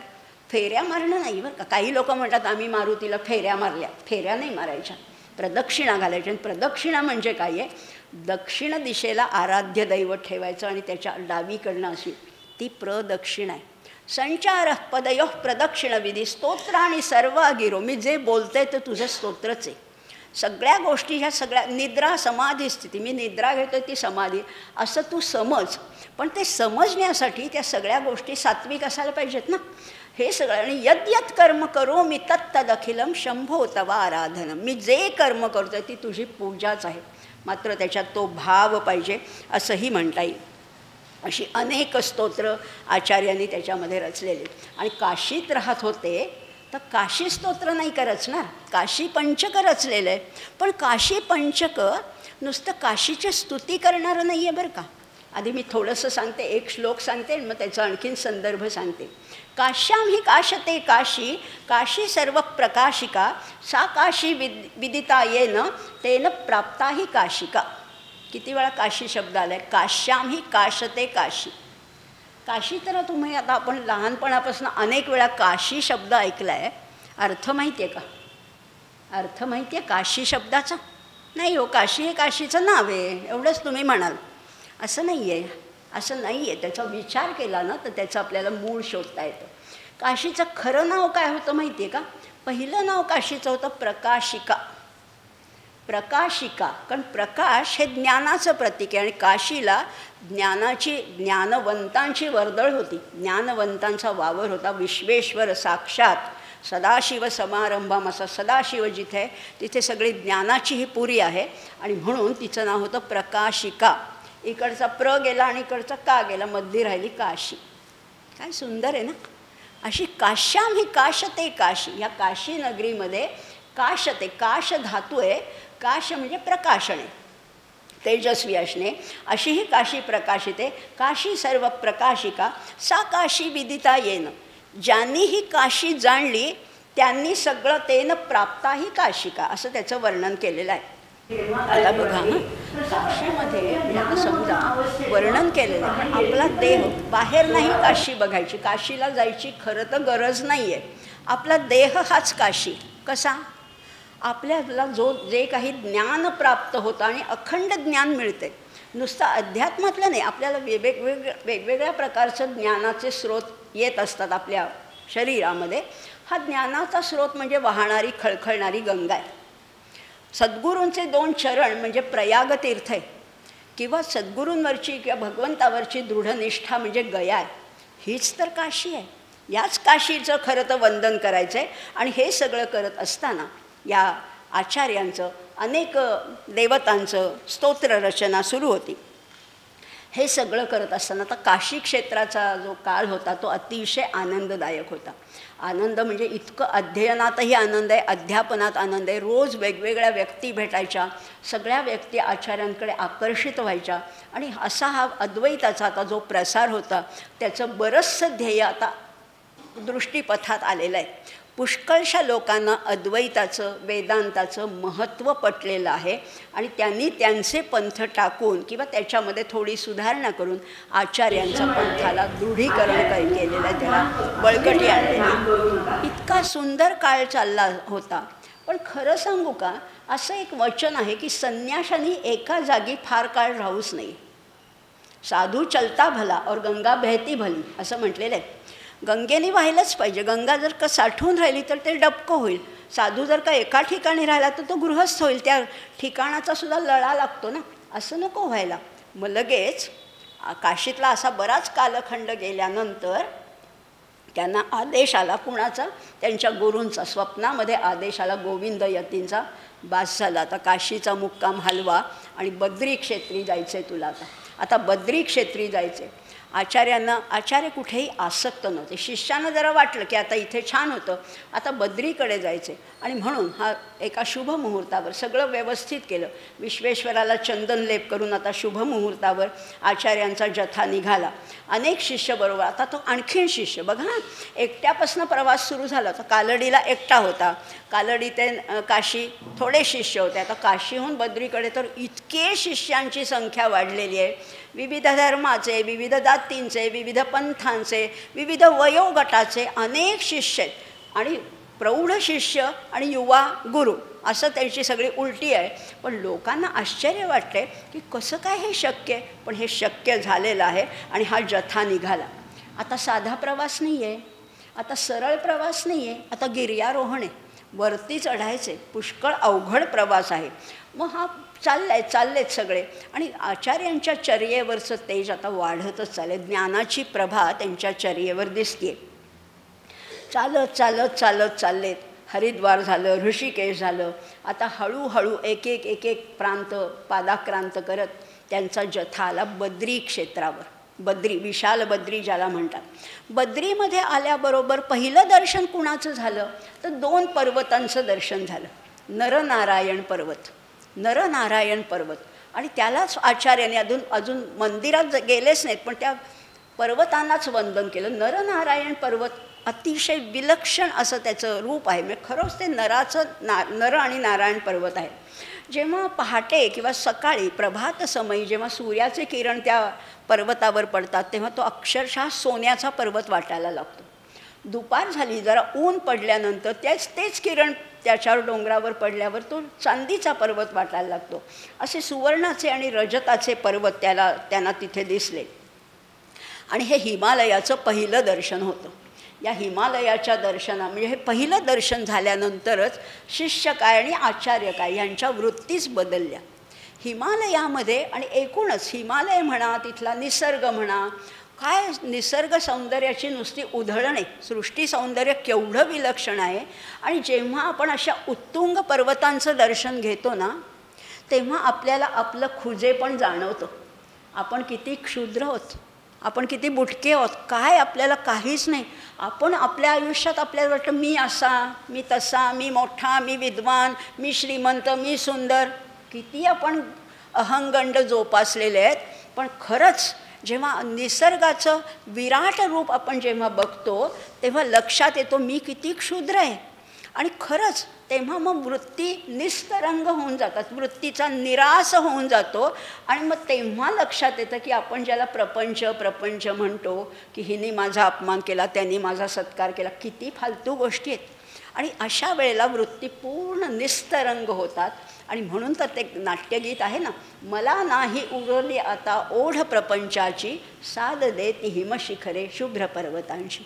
खरंच आहे, हिमालयाच्या सान्निध्यात गेल्यावर एक प्रकारची विरक्ती येतेच, एक प्रकारचा अक्षरशः संन्यास घ्यावं असं वाटायला लागतं. संन्यास म्हणजे तरी काय? संन्यास म्हणजे निरासक्ती आहे, संन्यास म्हणजे वैराग्य आहे, संन्यास म्हणजे वैतृष्ण्य आहे. तृष्णा नाहीशीच होते. इथे आपण आपल्या जगात असतो तेव्हा हे पाहिजे, ते पाहिजे, एवढं पाहिजे, अजून मोठा फ्लॅट पाहिजे, अजून मोठी गाडी पाहिजे. अरे काय, तिथे निस्तरंग वृत्तीचं सुरुवात होते. आणि म्हणून तिथे सगळे गेल्यानंतर निस्तरंग झाले. पण तरी शिष्यांना ओढ होती मंदिरात जायची, आणि गेलेच तसे सगळे त्या मंदिरात, विशाल बद्रीच्या मंदिरात जेव्हा गेले, तेव्हा आचार्य म्हणजे आधी कुंडामध्ये स्नान केलं आणि मग मंदिरात गेले. मंदिरात गेल्यावर आचार्यांनी पाहिलं तर काय, मूर्ती नाहीच, तिथे मूर्तीच नाही आहे. मग आचार्य म्हणाले मूर्ती कुठे? आणि मी ऐकलं आहे पूर्वीच्या आचार्यांनी इथे मूर्तीची प्रतिष्ठापना केली होती, पण आता नुसती शाळीग्राम तिथे शिळा दिसत होती, मूर्ती गेली कुठे? मग त्यांनी पुजाऱ्यांकडे चौकशी केली. तेव्हा पुजारी म्हणाले की पूर्वी मूर्ती होती बरोबर आहे, पण नंतर मध्यंतरीच्या काळामध्ये परकीय आक्रमणं झाली. यावनी लोकांनी, चीनी लोकांनी खूप आक्रमणं केली आणि खूप मूर्तींचं भंजन केलं. त्यामुळे ती मूर्ती मागे पुष्कळ शतकापूर्वी ती लपवून ठेवण्यात आली कुठेतरी या कुंडातच आहे. पण नंतर आम्ही पुष्कळ शोध घेतला, पण ती मूर्ती काही सापडली नाही. आचार्य म्हणाले ठीक आहे, बघूया, आपण प्रयत्न करूया. आणि म्हणून आचार्य त्या कुंडाच्या काठावर बसले. आचार्याने ध्यान लावलं. ध्यान नुसतं मेडिटेशन नाही आहे बरं का. ध्यानामध्ये या गुप्त गोष्टीसुद्धा समजू शकतात. म्हणजे ज्या अलौकिक आहेत किंवा अदृश्य आहेत, ज्या अव्यक्त आहेत, त्याचंसुद्धा त्याच्यात दर्शन होतं. आणि आचार्यांना कळलं त्या ध्यानामध्ये ह्याच कुंडात हीच मूर्ती सापडेल. आचार्य म्हणाले मी शोध घेतो. शिष्य म्हणाले नका नका आचार्य तुम्ही जाऊ नका. का? शिष्यांचा भाव वेगळाच होता बरं का. शिष्य म्हणाले की 16 वर्षांची मर्यादा आता संपत आलेली आहे. आधीच तुमचा जीव एकदा वाचलेला आहे. 8व्या वर्षी आठवतं ना मगरीच्या तावडीतनं 16 वर्षाची मर्यादा संपत आली आहे. आता तुम्ही कुंडात जर का उडी घेतली आणि तुमचं बरं वाईट झालं तर आम्हाला वाली कोण? आचार्य म्हणाले काही काळजी करू नका मी शोध घेणारच.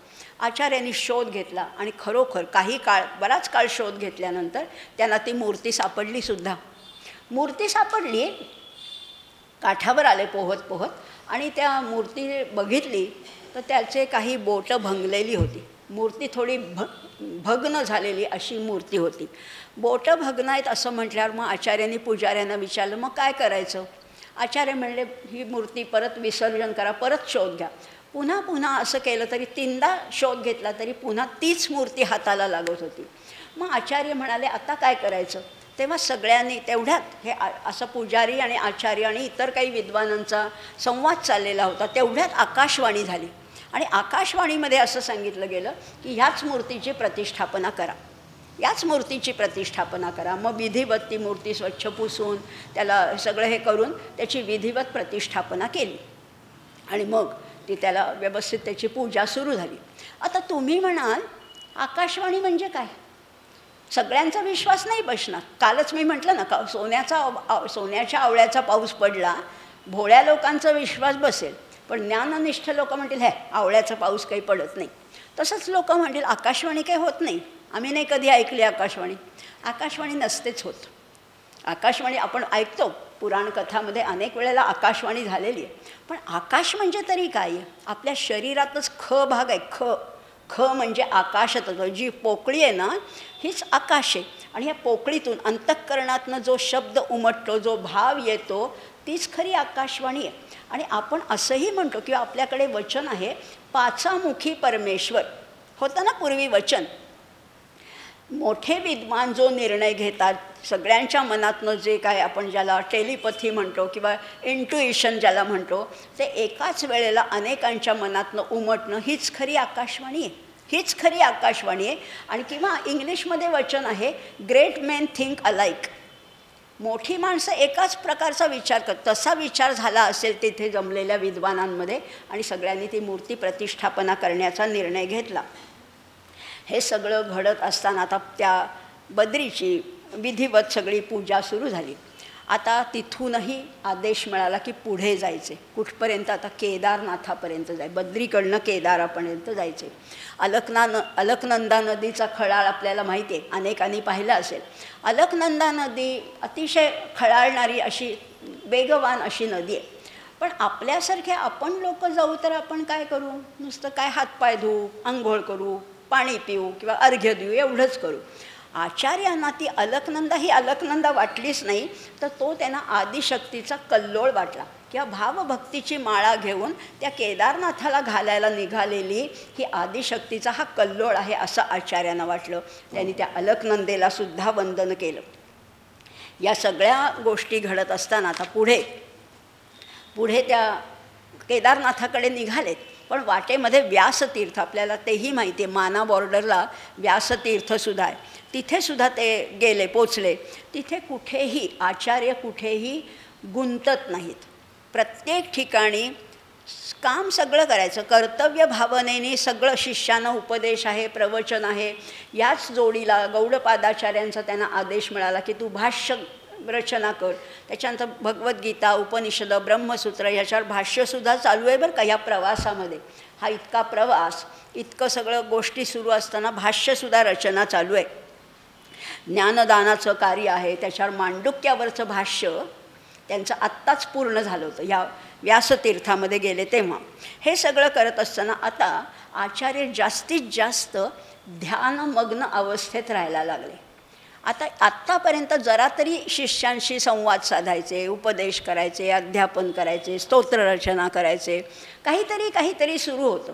आता मात्र आचार्य जास्तीत जास्त दिवसाचा बराच काळ ध्यानावस्थेमध्ये राहायला लागले. शिष्यांना काळजी वाटायला लागली. जशी त्या कुंडात उडी घेतली तेव्हा काळजी वाटली, तसं वाटायला लागलं की ह्या ध्यानमग्न अवस्थेतनं हे बाहेर येतील का नाही. 16 वर्ष झालेली आहेत, त्यामुळे शिष्यांच्या मनामध्ये धाकधूक होती. आणि म्हणून शिष्य म्हणाले, आचार्य तुम्ही फार ध्यान करू, असं नाही म्हणाले ध्यान करू नका, पण शिष्य म्हणाले की जरा आम्हाला आणखीन जरा बोध करा ना, आम्हाला त्या मांडुक्यावर तुम्ही काय रचना केली आहे किंवा त्या एकूण सगळ्या गौडपादक. खरी गोष्ट अशी आहे, गौडपादाचार्य म्हणजे त्यांचे जे परात्पर गुरु होते त्यांनी मांडुक्यावर कारिका रचल्या होत्या. मांडुक्य हे सगळ्यात लहान उपनिषद आहे, 12 फक्त मंत्र आहेत आणि त्याच्यावर अनेक कारिका गौडपादाचार्यांनी रचलेल्या आहेत. त्या कारिकांवर विवरण आचार्यांना करायचा आदेश आला आणि आचार्यांनी तेही केलेलं आहे. आणि मग शिष्य म्हणायला लागले की आचार्य तुम्ही त्याच्यावर जे विवरण केले ते आम्हाला सांगा ना. हेतू वेगळाच होता, सांगा म्हणजे जाणून घेण्याची जिज्ञासा तर होतीच, पण आचार्य निदान देहभानावर असावेत, निदान जागे असावेत असं वाटत होतं शिष्यांना. मग आता हे सगळं करत असताना ते म्हणाले की हो चालेल, मग मी ते करतो. आता व्यासतीर्थाकडनं पुढे गेले ते ज्योतिर्मठाकडे. कुठे गेले? ज्योतिर्मठ, ज्याला आपण जोशी मठ म्हणतो. खरं जोशींचा काही संबंध नाही आहे त्या ज्योतिर्मठाशी. ती ज्योती आहे. ती कुठली ज्योती आहे? ती ज्ञान ज्योती आहे. त्या ज्ञान ज्योतीकडे खरं तर गेले, जोशी मठाकडे गेले. आता शिष्यांच्या आग्रहावरनं रोज तिथे प्रवचन सुरू झालं. आणि नेमकं काय झालं, तो ज्योतिर्मठ तिथला जो राजा होता, तेव्हा राजेशाही होती, त्या राजा जो होता त्यालाही अध्यात्माची आवड होती. तो म्हणाला आचार्य तुम्ही आणखीन काही दिवस इथेच राहा, आम्हालाही त्याच्या प्रवचनाचा तुमचा लाभ मिळू दे. आणि म्हणून राजाही यायला लागला, तिथले गावकरी ग्रामस्थ जे होते तेही यायला लागले. असे अनेक शिष्य तयार झाले होते. आणि आचार्यांचे शिष्य एकापेक्षा एक होते. म्हणजे ज्ञान जिज्ञासू तर होतेच, ते स्वतःही शिष्य काही स्तोत्र रचना करायचे. असा सगळा अतिशय आनंदाचा काळ चाललेला होता. जोशी मठ आता मी म्हणते त्याच्यातलं वास्तव्यसुद्धा आनंददायी होतं. हे सगळं करत असताना रोज ब्रह्मसूत्रावर ते प्रवचनं द्यायला लागले. आणि मग आजूबाजूच्या लोकांना ती कीर्ती पोचली. एक 15-20 दिवसच खरं तर तिथे असतील, पण हळूहळू कीर्तीचा सुगंध पसरायला काही वेळ लागत नाही. अशी कीर्ती पसरली आणि आजूबाजूचेही लोक यायला लागले. आणि असे वाढत वाढत वाढत श्रोत्यांची संख्या वाढतच गेली. अशाच वेळेला एक अतिशय वृद्ध गृहस्थ, म्हणजे पांढरी शुभ्र दाढी, पांढरे शुभ्र केस आणि अतिशय वृद्ध, म्हणजे 100 वर्षाच्या वर ज्यांचं आयुष्य असावं असं वाटेल असे गृहस्थ एकदा आले. आणि ते म्हणाले इथे कोणीतरी ब्रह्मसूत्रावर प्रवचन करताय असं मी ऐकलं आहे, खरं आहे का? शिष्य म्हणाले हो हो, आमचेच आचार्य प्रवचन करत आहेत. ते म्हणाले मी आलो तर चालेल का? ते म्हणाले हो या ना, काहीच इथे कुणाला बंदी वगैरे नाही आहे, तुम्ही या ना, जरूर या. आणि म्हणून तो जो वृद्ध ब्राह्मण होता, अतिशय तेजस्वी होता बरं का, म्हणजे अतिशय तेजस्वी, हा ब्राह्मण तिथे यायला लागला. आणि मग त्यांनी आचार्यांना विचारलं की बरोबर आहे तुम्ही ब्रह्मसूत्रावर प्रवचन ब्रह्मसूत्रामध्ये 4 अध्याय आहेत बरं का, 4 अध्याय आहेत. त्याच्यातल्या 3ऱ्या अध्यायामधल्या पहिल्या सूत्रातल्या पहिल्या मंत्रावर जरा मला जास्त सविस्तर सांगाल का? आचार्यांना विचारलं. आचार्य म्हणाले मला जेवढी बुद्धी आहे, मला जेवढं सांगता येईल तेवढं मी सांगतो, पण तुमचं समाधान होईपर्यंत मला प्रश्न विचारतच राहा. ते वृद्ध गृहस्थ म्हणाले ठीक आहे. मग त्यांनी त्या प्रश्नाचा जो विचारला होता प्रश्न तो नेमका होता, तो मार्मिक असा प्रश्न होता. 3ऱ्या अध्यायातल्या पहिल्या सूत्रातला पहिला मंत्र याच्यावर प्रवचन करा. त्यांनी बरोबर तसं सगळं सांगितलं. तो वृद्ध गृहस्थ अतिशय प्रसन्न झाला. मग दुसरा प्रश्न, रोज एक प्रश्न घेऊन यायला लागला आणि रोज नवीन उत्तरं. तो ते वृद्ध गृहस्थ इतके प्रसन्न झाले. तेव्हा आचार्यांचे शिष्य म्हणाले की रोज हे कोण वृद्ध गृहस्थ येत आहेत? मला तर वाटतं आहे की हे बहुतेक व्यास असावेत, बादरायण महर्षी व्यास असावेत. आणि आपल्याला माहिती आहे व्यास हे चिरंजीव आहेत. आचार्यही म्हणाले मलाही वाटते खरं हे व्यासच असावे, उद्या विचारूया. आणि खरोखर दुसऱ्या दिवशी आले आणि दुसऱ्या दिवशी नवीन प्रश्न, पुन्हा नवीन उत्तरं. आणि हे सगळं करत असताना शिष्यांनी विचारलं की आम्हाला वाटतं की आपण बादरायण व्यास आहात का? ते म्हणाले हो बरोबर तुम्ही ओळखलं, मी व्यासच आहे. आणि मी परमेश्वराकडनं आज्ञा घेऊन आले की हे कार्य ह्याचं सुरू आहे, उत्तम रीतीने सुरू आहे वेदांताच्या प्रसाराचं, पण अजून पूर्ण झालेलं नाही आहे. दृष्टीपथात आलेलं आहे, पण अजून पूर्ण झालेलं नाही आहे. अजून पुष्कळ कार्य ह्याला करायचं आहे. पण आयुर्मर्यादा तर संपत आली, 16 वर्ष आता होत आलेली आहेत. आणि म्हणून परमेश्वराच्या आदेशावरनं आता मी तुमचं आयुष्य वाढवतो आणि 16च्या ऐवजी 32 करतो. महर्षी व्यासांनी ही मर्यादा वाढवून दिली. आणि वाढवून दिल्यामुळे आता आचार्य म्हणाले, आणि आचार्यांची वृत्तीच वेगळी हो. आपल्याला आनंद होईल ना, कोणी आपलं वय वाढवून दिलं तर. आचार्यांना आनंद झालाच, पण त्याच्याबरोबर जबाबदारी वाढली. आता जास्त वेगाने जास्त आपल्याला हे काम करायचं आहे, हे आचार्यांनी मनोमन ओळखलं. आणि हे ओळखलं असतानाच आणखीन एक ह्या सगळ्या वाटचालीमध्ये आणखीन त्यांना अनेक लोक भेटायचे आणि अनेक लोक अनेक प्रश्न विचारायचे. तशाच प्रश्नामध्ये काही लोकांनी विचारलं की आमच्या देवघरामध्ये पुष्कळ देव आहेत आमच्या देवघरामध्ये. म्हणजे विष्णूची प्रतिमा आहे किंवा मूर्ती आहे, गणपती आहे, काय ते शाळीग्राम आहे, लाल दगड आहे नर्मदेचा, असं सगळं आहे. मग ह्याच्यात आम्हाला नेमकं थोडंसं मार्गदर्शन कराल का? आणि आपल्यासाठी सुद्धा हे अतिशय मार्गदर्शक आहे. म्हणून मुद्दाम बोलते की खरंच आहे, पंचायतन आहे. पंचायतनाची कल्पना पहिल्यांदा आचार्यांनी मांडली. प्रत्येकासाठी आपला देव श्रेष्ठच असतो. कुणाची दत्तावर श्रद्धा असेल, कुणाची गणपतीवर असेल, कुणाची शंकरावर, कुणाची विठोबावर. श्रद्धास्थानं वेगळी असतील. पण मग आम्ही काय करायचं नेमकी त्या देवघरामध्ये सुद्धा रचना कशी करायची, नक्की पूजा कुणाची करायची? आचार्यांनी ह्या सगळ्या प्रश्नांची इतकी सविस्तर आणि सगळ्यांना पटेल अशी उत्तरं दिली. ते म्हणाले मुख्य देवता 5 आहेत. मुख्य देवता 5 आहेत. कुठल्या देवता आहेत? पहिला आहे सूर्य. सूर्य हा आपल्याला दिसणारा देव आहे. शंकर काही आपल्याला भेटला आहे का? पण सूर्य रोज भेटतो. विठ्ठल भेटला आहे का? आपल्याला कोणालाच अजून भेटला नाही आहे, देव दिसला नाही आहे. पण सूर्य रोज दिसतो. त्यामुळे सूर्याची पूजा रोज करायला पाहिजे. गणपती हा विघ्नहर्ता आहे आणि त्याची पण पूजा करायला पाहिजे. शिव आहे, ह्या सृष्टीचं संहार करता शिव आहे. विष्णू हा पालन करता आहे.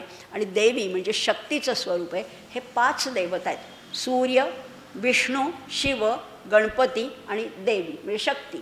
अशी 5 देवतांची प्रतिष्ठापना तुम्ही तुमच्या देवालयात म्हणजे देवघरामध्ये करावी असं त्यांनी सांगितलं. आणि प्रत्येकाचं म्हणजे आता देवीची काय आहे तर देवीची प्रतिमा आहे. कुठली तुमची दुर्गा असेल, सरस्वती असेल, काली असेल, जी कुठली देवी तिची प्रतिमा स्थापन करावी. सूर्याचा आहे तो स्फटिक स्थापन करा. सूर्य काही आपण आणू शकत नाही. सूर्याचा स्फटिकाची पूजा करावी. गणपती म्हणजे लाल दगड आहे. लाल म्हणजे ज्याला आपण लाल दगड म्हणतो, नर्मदेतला गोटा, तो गणपतीची प्रतिष्ठापना आहे. शिव म्हणजे लिंग आहे किंवा पिंडी ज्याला म्हणतो ते. आणि विष्णू म्हणजे शाळीग्राम किंवा त्याची अशी प्रतिष्ठापना करावी. आता हे सगळं जरी असलं तरी तुमची श्रद्धा ज्या देवावर असेल ती मध्यभागी ठेवावी. तुमची गणपतीवर असेल तर गणपतीमध्ये ठेवा आणि दोन्ही बाजूला ह्या 2-2 प्रतिमा किंवा स्फटिकं वगैरे ठेवा असं त्यांनी सांगितलं. आणि त्या पंचायतनाची कल्पना त्यांनी मांडलेली आहे. त्याचबरोबर पंचयज्ञ आहेत किंवा पंचयज्ञ, पंचसूना असं म्हटलेलं आहे. आता बघूया पंचयज्ञाबद्दल अगदी थोडं बोलते आणि अगदी 2च मिनटात समारोप करणार आहे. आहेत 2-3 मिनटं आहेत. पंचयज्ञ म्हणजे काय? बघा, गृहस्थाच्या हातून 5 प्रकारच्या हिंसा घडत असतात. तुम्ही म्हणाल नाही आम्ही काही हिंसा करत नाही बरं का, आम्ही अगदी शाकाहारी आहोत. बरोबर आहे, असाल. पण आपल्या हातनं हिंसा घडतात. प्रत्येकाच्या हातनं हिंसा घडतात. कुठल्या हिंसा आहेत? कंडणी, पेषणी, चुल्ली, उदकुंभी च मार्जिनी. पंचसूना गृहस्थस्य तेना स्वर्गोपनम न लभ्यते. म्हणजे काय हे सांगते. कंडणी, कांडणं असतं ना. आता आपण कांडत नाही पण कांडलेलं आणतो ना, कुठेतरी ते कांडलं जातं आहे. कंडणी, पेषणी म्हणजे पिसणा, हिंदीमध्ये पिसणा म्हणतात. पेषणी म्हणजे जात्या. कंडणी, पेषणी, चुल्ली, चूल पेटवणं, उदकुंभी नदीवरनं पाणी आणणं आणि मार्जनी म्हणजे सडा संमार्जन करणं. या 5 गोष्टी साधारण गृहस्थ आणि गृहिणींच्या घरात होतच असतात.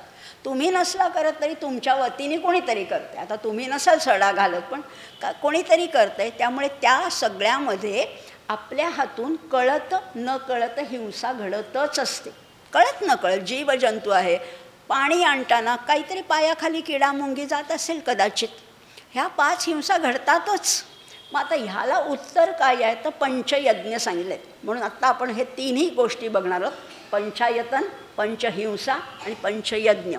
आता ह्याला 5 प्रकारचे यज्ञ जर का तुम्ही केले तर ह्या 5 हिंसापासनं थोडंसं तुमच्या चुकांचं परिमार्जन होईल. म्हणजे कुठले 5 यज्ञ आहेत ते बघूया. ब्रह्मयज्ञ, देवयज्ञ, नृयज्ञ, पितृयज्ञ, असे 5 यज्ञ आहेत. आता सांगते, मला एक आठवत नाही आहे. ब्रह्मयज्ञ म्हणजे काय आहे बघा. आता ब्रह्मयज्ञ ब्राह्मणाने करायचा, म्हणजे फक्त ब्राह्मण नाही बरं का. आणि ब्राह्मण ही जात नाही. ज्याला ब्रह्माची ओढ आहे तो ब्राह्मण, ज्याची चर्या ब्रह्माशी निगडीत आहे तो ब्राह्मण. ते जातीवर काहीही ठरत नाही. आता ब्रह्म म्हणजे काय आहे, ब्रह्मयज्ञ म्हणजे काय आहे तर ब्रह्मयज्ञामध्ये रोज अध्ययन आहे आणि अध्यापन आहे. ब्राह्मणाने काय करायचं, रोज काहीतरी नवीन शिकायचं आणि जे आपल्याला उत्तम येते ते इतरांपर्यंत पोचवायचं. हा ब्रह्मयज्ञ आहे. जमेल का आपल्याला सगळ्यांना? निश्चितच जमेल. रोज शिकायचं. असं कोणीतरी म्हणू शकेल का आता मला सगळं ज्ञान झालं, मी सर्वज्ञ झालो? शक्यच नाही आहोत. या जगामध्ये इतकी शास्त्र आहेत, इतक्या विद्या आहेत, इतक्या कला आहेत. अनेक शास्त्रं बहुवेदितव्यम अल्पश्च कालो बहवश्च विघ्नाः यत् सारभूतं तदुपासितव्यम हंसो यथा क्षीरमिवांबुमध्यात्. अनेक शास्त्र अनेक आहेत. बहुवेदितव्यम जाणण्यासारखं खूप आहे. आणि काळ किती हातात आहे? अल्पश्च कालो, एवढूसा काळ हातात आहे. बरं तो किती आहे हे सुद्धा माहीत नाही. आयुष्य किती आहे? अजून 25 वर्ष आहे का 2च वर्ष आहे का उद्याचे का आत्ताचे पुढचा क्षण माहिती नाही आहे. अल्पश्च कालो बहवश्च विघ्नाः. मग काय करायचं? यत् सारभूतं तद उपासितव्यम. जेवढं सार आहे तेवढंच घ्या. फापट पसारा आधीच टाकून द्या, फोलपटं टाकून द्या. कसं? हंसो यथा क्षीरमिवांबुमध्यम. जसा हंस काय करतो, क्षीर घेतो आणि नीर टाकून देतो. असं करायला काय हरकत आहे? अनावश्यक गोष्टी टाकून द्यायचा आणि फक्त आवश्यक, म्हणजे तो वेळ सार्थकी लागेल. ब्रह्मयज्ञ कळला. पितृयज्ञ म्हणजे काय आहे? आपल्याला सगळ्यांना वारसा हक्काने काहीतरी मिळालं आहे. संपत्ती, इस्टेट, फ्लॅट बीट, शेतीवाडी मिळाली असेल ती वेगळी, पण प्रत्येकाला काहीतरी व्हर्च्युअल काहीतरी मिळाले ना. कुणाला सौंदर्य असेल, कुणाला उंची असेल, कुणाला बुद्धिमत्ता असेल, कुणाला काय काय काय काय मिळालंच आहे. प्रत्येकाला काही ना काहीतरी मिळालं आहे. मग असं वडिलांकडनं जे मिळालं आहे ते पुढच्या पिढीपर्यंत सोपवायचे, पोचवायचे. कसं? 25% वाढ करून. लक्षात घ्या, माझ्याकडे जे आहे ते माझ्या मुलात येणारच आहे. जीन्समधनं येईल ते येईलच. तेवढं नाही पुरेसं, तेवढं नाही, त्याच्यात वाढ करून 25% वाढ होऊच शकते. म्हणजे आजोबांच्यापेक्षा नातू वरचढ व्हायलाच पाहिजे. बापसे बेटा सवाई म्हटलेलं आहे. सवाईमध्ये 1.25 पटीने ते वाढत असतं. त्यामुळे असं वाढायला पाहिजे आणि त्याच्यासाठी जाणीवपूर्वक आपल्या मुलांवर संस्कार करायला पाहिजेत. हा पितृयज्ञ आहे. ब्रह्मयज्ञ, पितृयज्ञ, नृयज्ञ, नृ किंवा मनुष्ययज्ञ म्हणा तुम्ही त्याला. आपल्या घरी येणारा प्रत्येक जीव आहे तो आपल्यासारखाच आहे. प्रत्येक जो कोणी माणूस, म्हणजे आता माणसांच्या बाबतीत आहे हे, जो कोणी व्यक्ती येते, जो कोणी अतिथी येतो त्याचा व्यवस्थित आदर सत्कार करायचा. तुम्ही काही सगळ्यांना अगदी जेवायला बोलवू नका, पण ज्या वेळेला जो आला आहे, चहाची वेळ असेल, नाश्त्याची वेळ असेल, काही नसेल तर पाणी तरी द्या, निदान एखादी फळाची फोड द्या, एखादा पेढ्याचा तुकडा द्या, काहीतरी देणं हा सुद्धा एक यज्ञच आहे. कुणाचाही अनादर करायचा नाही. सगळ्यांना रिस्पेक्ट अदर्स हा त्याचा एक मूल मंत्र आहे. प्रत्येकाचा आदर करायचा. एवढं जमेल म्हणजे ब्रह्मयज्ञ जमेल, पितृयज्ञ जमेल, मनुष्ययज्ञ जमेल, देवयज्ञ. देवयज्ञ काय आहे तर प्रत्येकजण हा त्या परमेश्वराचा अंश आहे हे समजायचे. आता मगाशी मनुष्यापुरता विचार केला, आता प्रत्येक किडा मुंगीमध्ये सुद्धा त्या परमेश्वराचा अंश आहे. त्यामुळे सगळ्यांना समान त्यांचे त्यांचे अधिकार. ती मुंगी तिच्या वाटेने चालली आहे, तिला तिचं आयुष्य जगू दे, आपण आपलं हे करायचे. त्यामुळे ब्रह्मयज्ञ, पितृयज्ञ, मनुष्ययज्ञ, देवयज्ञ. तर 4था 5वा आठवत नाही आहे. भूतयज्ञ का? नृ झाला, आत्ता आठवत नाही, उद्या सांगते मी, तो आत्ता आठवत नाही आहे. त्यामुळे असे यज्ञ आहेत. असे 5 यज्ञ, 5 बरं असू दे, उद्या सांगते ते. 5वा आत्ता आठवत नाही आहे. ह्या सगळ्या 5 यज्ञ, 5 हिंसांवर त्याचा उपचार आहे किंवा त्याचं त्याचा तोडगा आहे त्याच्या. पंचायतन करायचे, पंचयज्ञ करायचे, तर सदाचरणाने आपल्याला ह्या वेदांताचं सुद्धा आकलन होणार आहे. वेदांतासाठी, वेदांताचं आकलन होण्यासाठी सात्विक बुद्धी पाहिजे, आणि ही सात्विक बुद्धीसाठी सात्विक त्याची म्हणजे एकूण आचरण पाहिजे, तरच हे होईल असं त्यांनी सांगितलं. आणि हळूहळू या एक एक गोष्टी करत आचार्यांचा हा जथा चालू आहे. आता उद्या आपल्याला आणखीन केदारनाथाकडे वाटचाल करायची आहे. पंचमहायज्ञ झाले, पंचायतन झालं, जबाबदारीची जाणीव आता वाढलेली आहे. आता उद्या या जोशी मठाकडनं किंवा उत्तर काशीकडनं आपल्याला केदारनाथाकडे जायचं आहे. केदारनाथाला तर अतिशय थंडी आहे, अतिशय थंडी आहे. तिथपर्यंत मग पंचकेदारही त्याच्यामध्ये बघणार आहोत. आणि एकूण शंकरांनी दिलेली 5 स्फटिकलिंग आहे. किंवा काल कोणीतरी मला विचारलं सौंदर्य लहरीबद्दल तुम्ही बोलणार आहात का, तर उद्या सौंदर्य लहरीबद्दल थोडंसंच बोलणार. सगळं थोडं थोडंच आहे, पण थोडं थोडं करत बघा ना, वेळ कमीच पडतो आहे. थोडं बोललं तरी कमी पडतं आहे, तर जास्त बोललं तर महिना काय आयुष्य लागेल आपल्याला शंकराचार्यांवर बोलायला. पण असू दे, काही हरकत नाही आहे. आपण ह्या गागरमे सागर असं म्हणूया आणि आज इथेच थांबूया. शंकराचार्यांचा प्रवास आता जोशी मठपर्यंत होता आणि व्यासांनी आयुर्मर्यादा वाढवून दिली, त्यामुळे शिष्यांना जसा आनंद झाला तसा आपल्यालाही झाला आहे ना. आता आचार्यांचं आणखीन एवढंच पुढचं कार्य आपल्याला बघायचं आहे आणि त्यांच्याबरोबर आपल्याला चालायचं आहे. त्यांच्या पदचिन्हावरून आपण चाललो तर आपल्यालाही मोक्षसिद्धी काहीच अशक्य नाही आहे. हळूहळू पण निर्धाराने वाटचाल करूया आणि आज इथेच थांबूया.